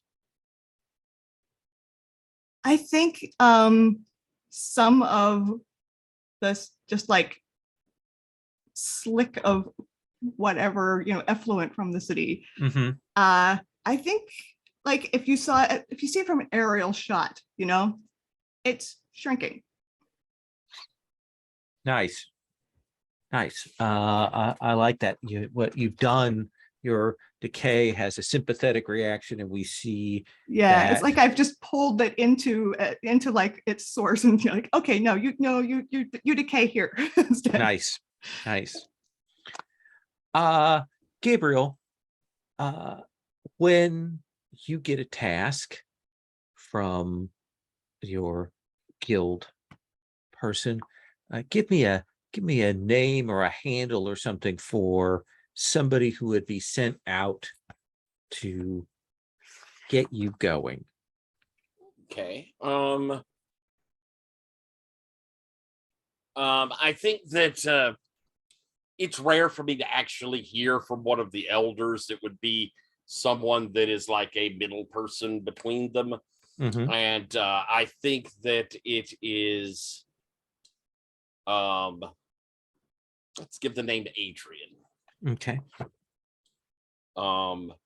And I think this is a person who's heavily cybered and rather androgynous, and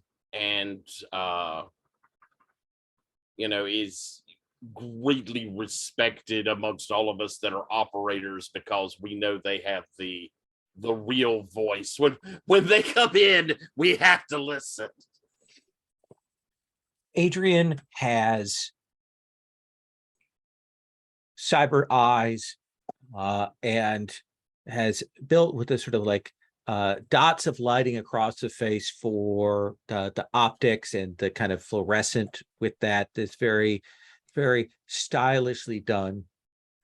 You can't place his accent. It's you know, maybe some sort of Siberian, like Russian, but clearly spent time in Malaysia. So there's a little bit of that. and some throw around from maybe the Oaxacan, that has a weird kind of combination accent. But and I'm not going to do the accent because I don't do those. I can do dumb voices, but That's a hell of a melange. That Yes. would be very hard to do. He says, Gabriel, I have been sent down from one of the masters to inquire about the possibility of you undertaking a task with some discretion, possibly with we know that you have a skilled set of people that you've worked with before. I am always the heart of discretion, and my pool of associates are quite professional. What sort of task would they like for me to undertake? As you know, the geography of the city has changed greatly over the years, and recently the Apollonian project has shifted some of the flooded areas into other areas. There's a great deal of competition over that. What we know is that it won't be very long before legal recourses refloods this area. But we have it on good authority that the Brotherhood of Cosmos had in this area a medical research facility off the books that was flooded out. And this is one of those areas that was flooded due to mismanagement of dams and levees. So it happened very quickly. The drainage has occurred.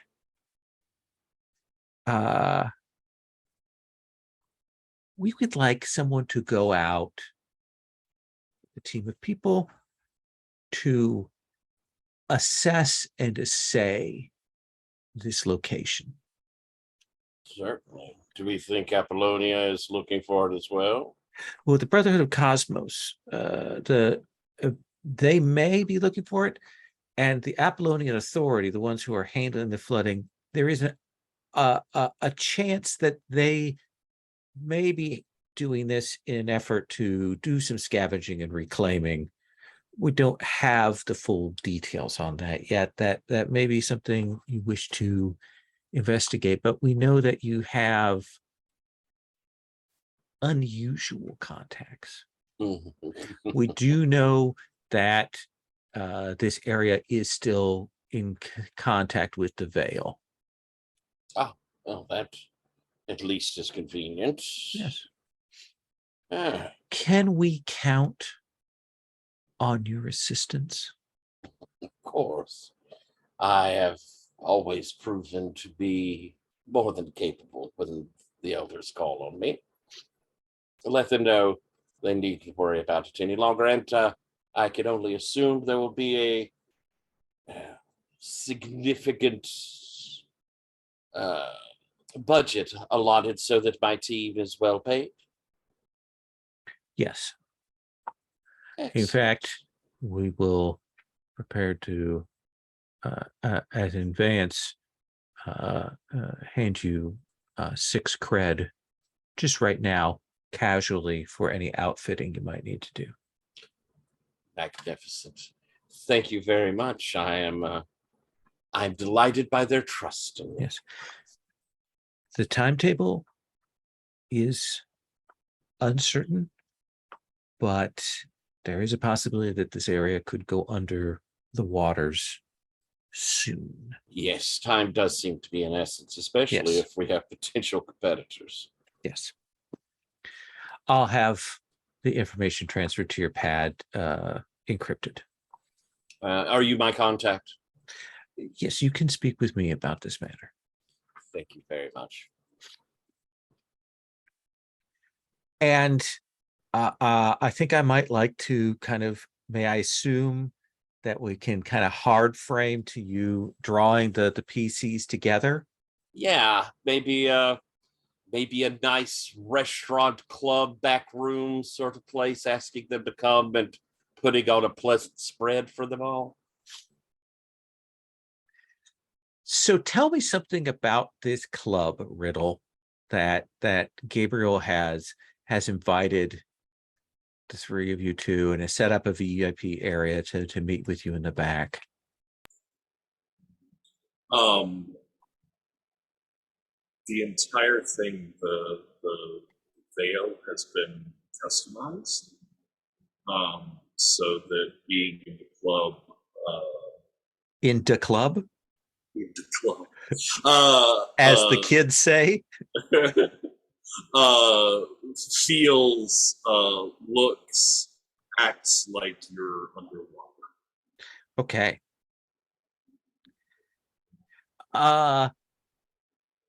Visual, I mean, is it a little bit like motion? Like what is underwater consist of here for people who are in here experiencing the veil? It's definitely the visual, and it's like the ceiling is like the surface of the water, and there are these shafts of light, like refracting coming down through it. But it's also having to do with the like motion and motion sense. If people can swim, float, like and be up in the sort of midair, mid-water sort of aspect of things. Nice.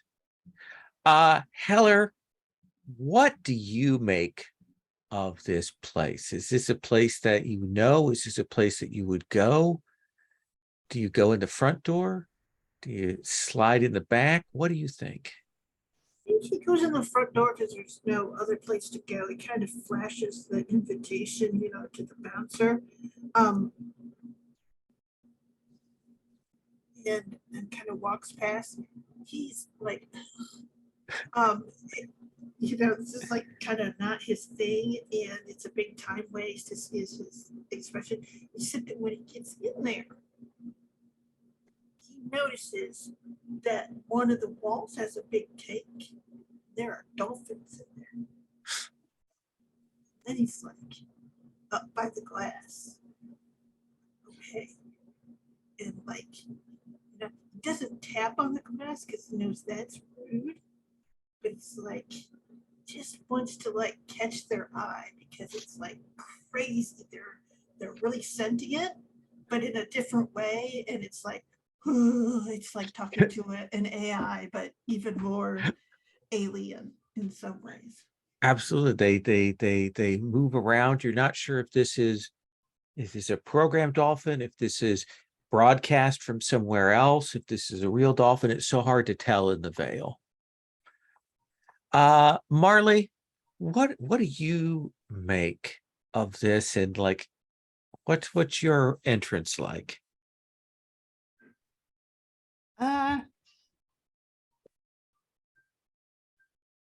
I think I'm trying to look very unimpressed and cool, but am, actually like confused as to why the hell I'm here, and a little bit nervous because I don't know why I'm here, and who knows what, like you're not usually in these very veiled high-end areas, right? Right. Yeah. And when I am, I'm usually like nervously looking over my shoulder because I'm gonna get hassled by the cops, So it's weird to be here and like be invited here, and kind of wanting to be all cocky about it and be like, I belong here. This is great, but not quite managing it. Do you have any kind of overlay of your clothing or anything like that in the veil? Or are you pretty much, as you are is as you I are? have an overlay, but it's like the default, I don't think it's customized at all. I think it's just like, the free one you get, like Mhm. like maybe you can change the color. That's it. Yeah. I already have chameleon skin, so like I don't even bother with that unless Mhm. I need to change the color like to blend in. Um, yeah, I'm wearing the picture that comes in the frame. Exactly. That's yes. It's also the only one that you didn't have And to it's an pay old for, and frame. yeah, didn't come with adverts as well in there for the Yeah, you can have microtransactions. a fancier one for free, but it comes with the adverts. So Yeah. this is like this is the the free one with like no extra anything, but also it's it's not advertising the fast food restaurant next door. Nice. Uh So we will see, Gabriel, you've set up this area. Is this a dining area? Is this a VIP room? What is the space that you've set up, had arranged? I think I like the idea of the VIP room. I think, we have drinks and there might be a little food to just nosh on. But I think that the neat thing about the VIP room is that it looks out to the dance area. And because of this water theme, you've got that three-dimensional dancing going on out there, people moving all over, and we're kind of here, like as Patrick said, with the surface bit just above us, we're kind of looking down the depths of everyone dancing. A lot of it is sort of holodeck distortion of perceptions that's going on, but it definitely has that feel. And your three associates, Heller and Riddle and Marley, they will arrive. Thank you all for coming. I please have a seat, a drink, something to eat. I'm going to ask, have we as a group worked together? Obviously, I've had interactions with all of you and you know each other, but have we worked as a group before, you think?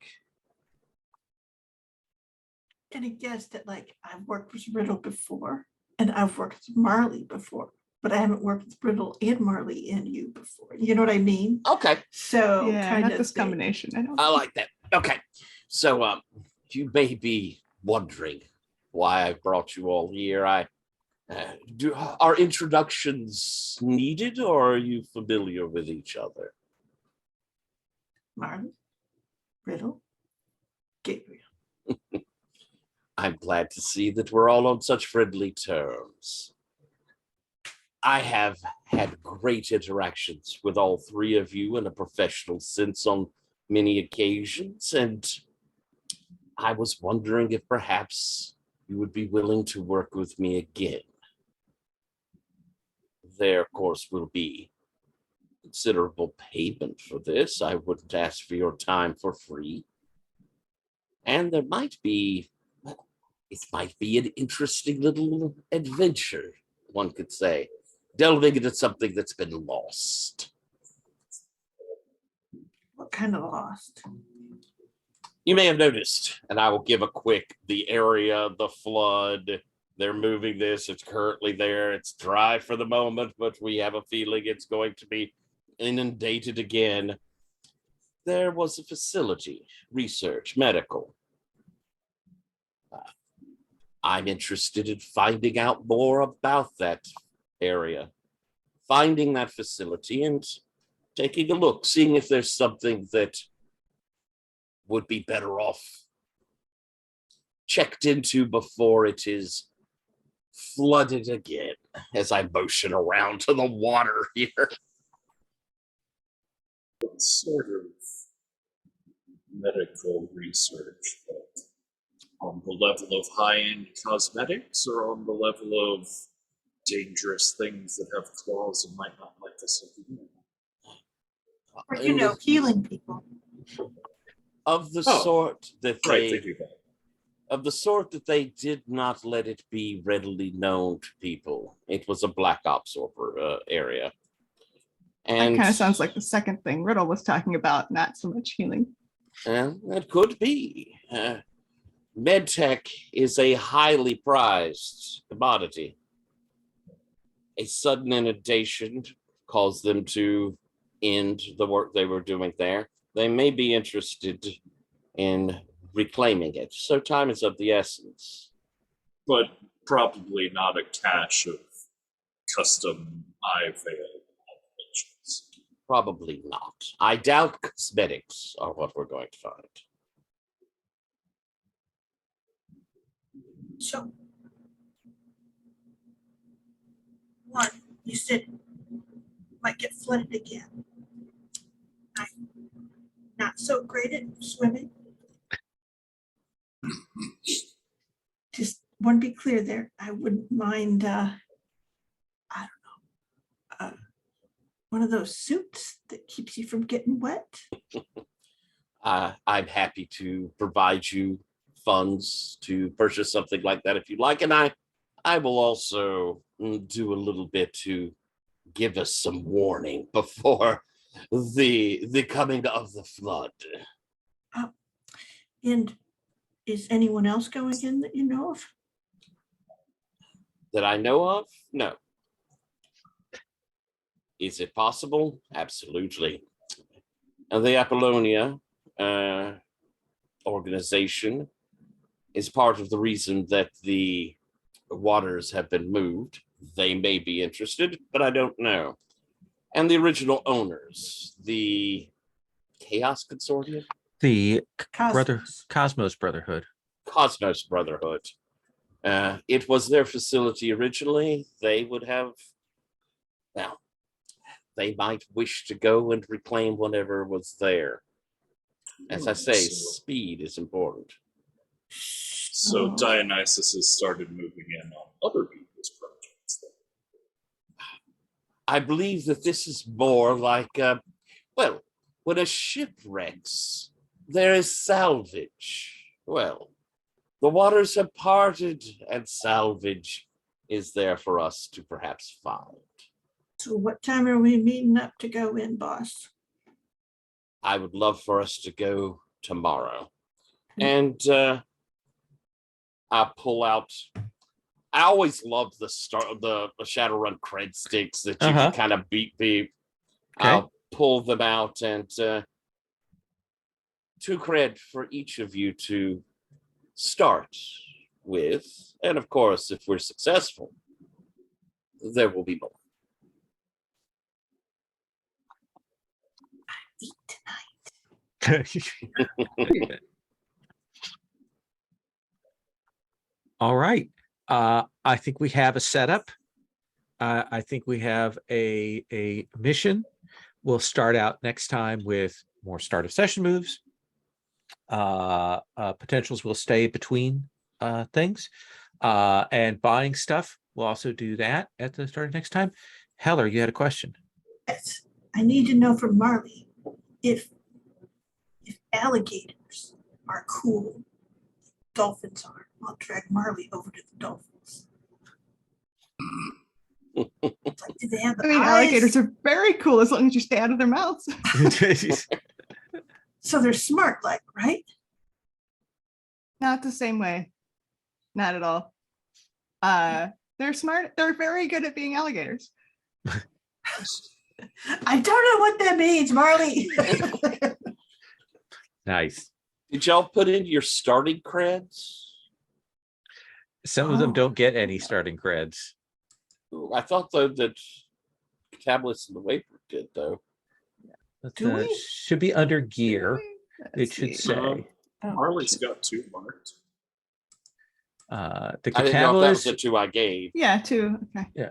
The Catabolist. So the Wayward starts Oh, I can with. start with 3 cred. Mhm. You start with 2 cred for you. The Catabolist starts with 3 cred. So I have 5 cred now. Wow. I didn't go buy myself a corporation of my own, right? Yeah, you're richer than me. I gave y'all all the money. Except you can turn that capital into cred very quickly.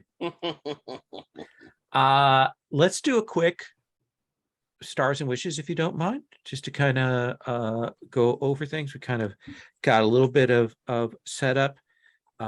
Stars being things you particularly liked, want to see more of, Doug. Wishes, particular wishes for next time you want to see for your character.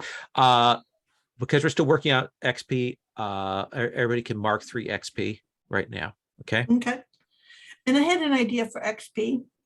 If someone has an obligation on you, they ask you for a favor and you do it, I think that's another thing to get an XP for. Okay. XP So- for fulfilling obligations. Yeah, exactly. Not the help or Not, yeah. maybe the help. I don't Yeah. know. We No, I have to think figure out how that outside the goes. help, if you undertake to do something, that's a good point. I will look at that, see about those mechanics. So Tyler, stars, wishes. Stars. First off, I like this adaptation. These playbook moves look wonderful. I'm really loving what this executive, all of its little bits and pieces, very neat, very fun. I love everybody's characters. I think they all have neat depth. It's interesting to see us kind of come together. We're very different, but I think having the executive there kind of facilitated a good way to bring us together. So I thought that was kind of cool. All around, I enjoyed how our world feels like it's looking, and having that corporate structure in there was neat, because that's a very early flag for what a lot of the world is going to look like. I thought that was really interesting. Wishes. I want to hear people's motivations, where you're talking about having those motivation things. I'm looking forward to that. I think I've telegraphed mine pretty big. But also I'm looking forward to seeing us have a chance to see what the dynamic is like between us. I'm really looking forward to interactions. So that's my big pull. Okay. Patrick. I'm also. I've done a lot of reading on this update. I'm super into it.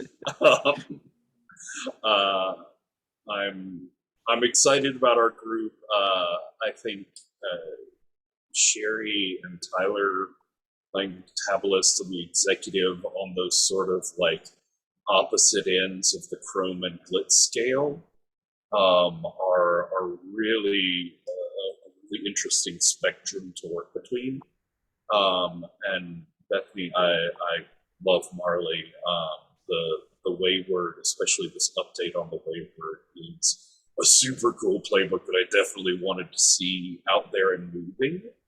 And I would never have thought of or gone for the like swamp people, poverty and dirty, but also like family and tradition and history sort of feel like I'm digging that whole melange all put into a cyberpunk technology world.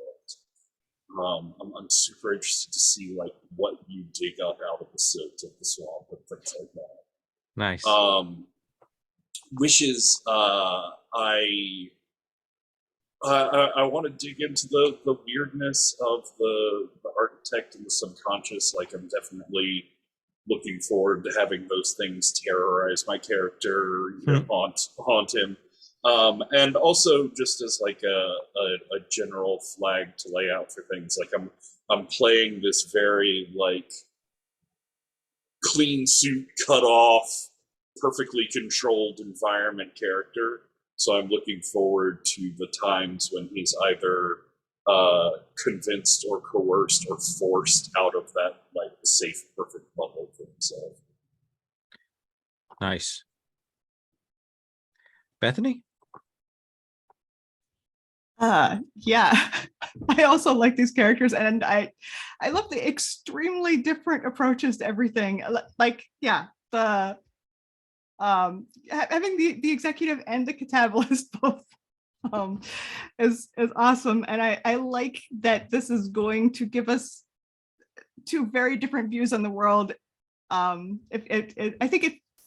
think it will feel, and it already does feel more lived in and more real because of this wide spectrum of points of view. So yeah, stars for picking these playbooks and like going to those directions with each of them. And I guess on the other hand, on the opposite, we have like the insulated, bubble person, and then we had my character who's like busy decaying things, like extremely physical and extremely digital. Nice. I'm kind of just I don't know that I have a whole lot of really specific wishes. I'm looking forward to seeing all of these different aspects and I guess outlooks and themes bump into each other. I think it's gonna be really interesting, like the places where they collide.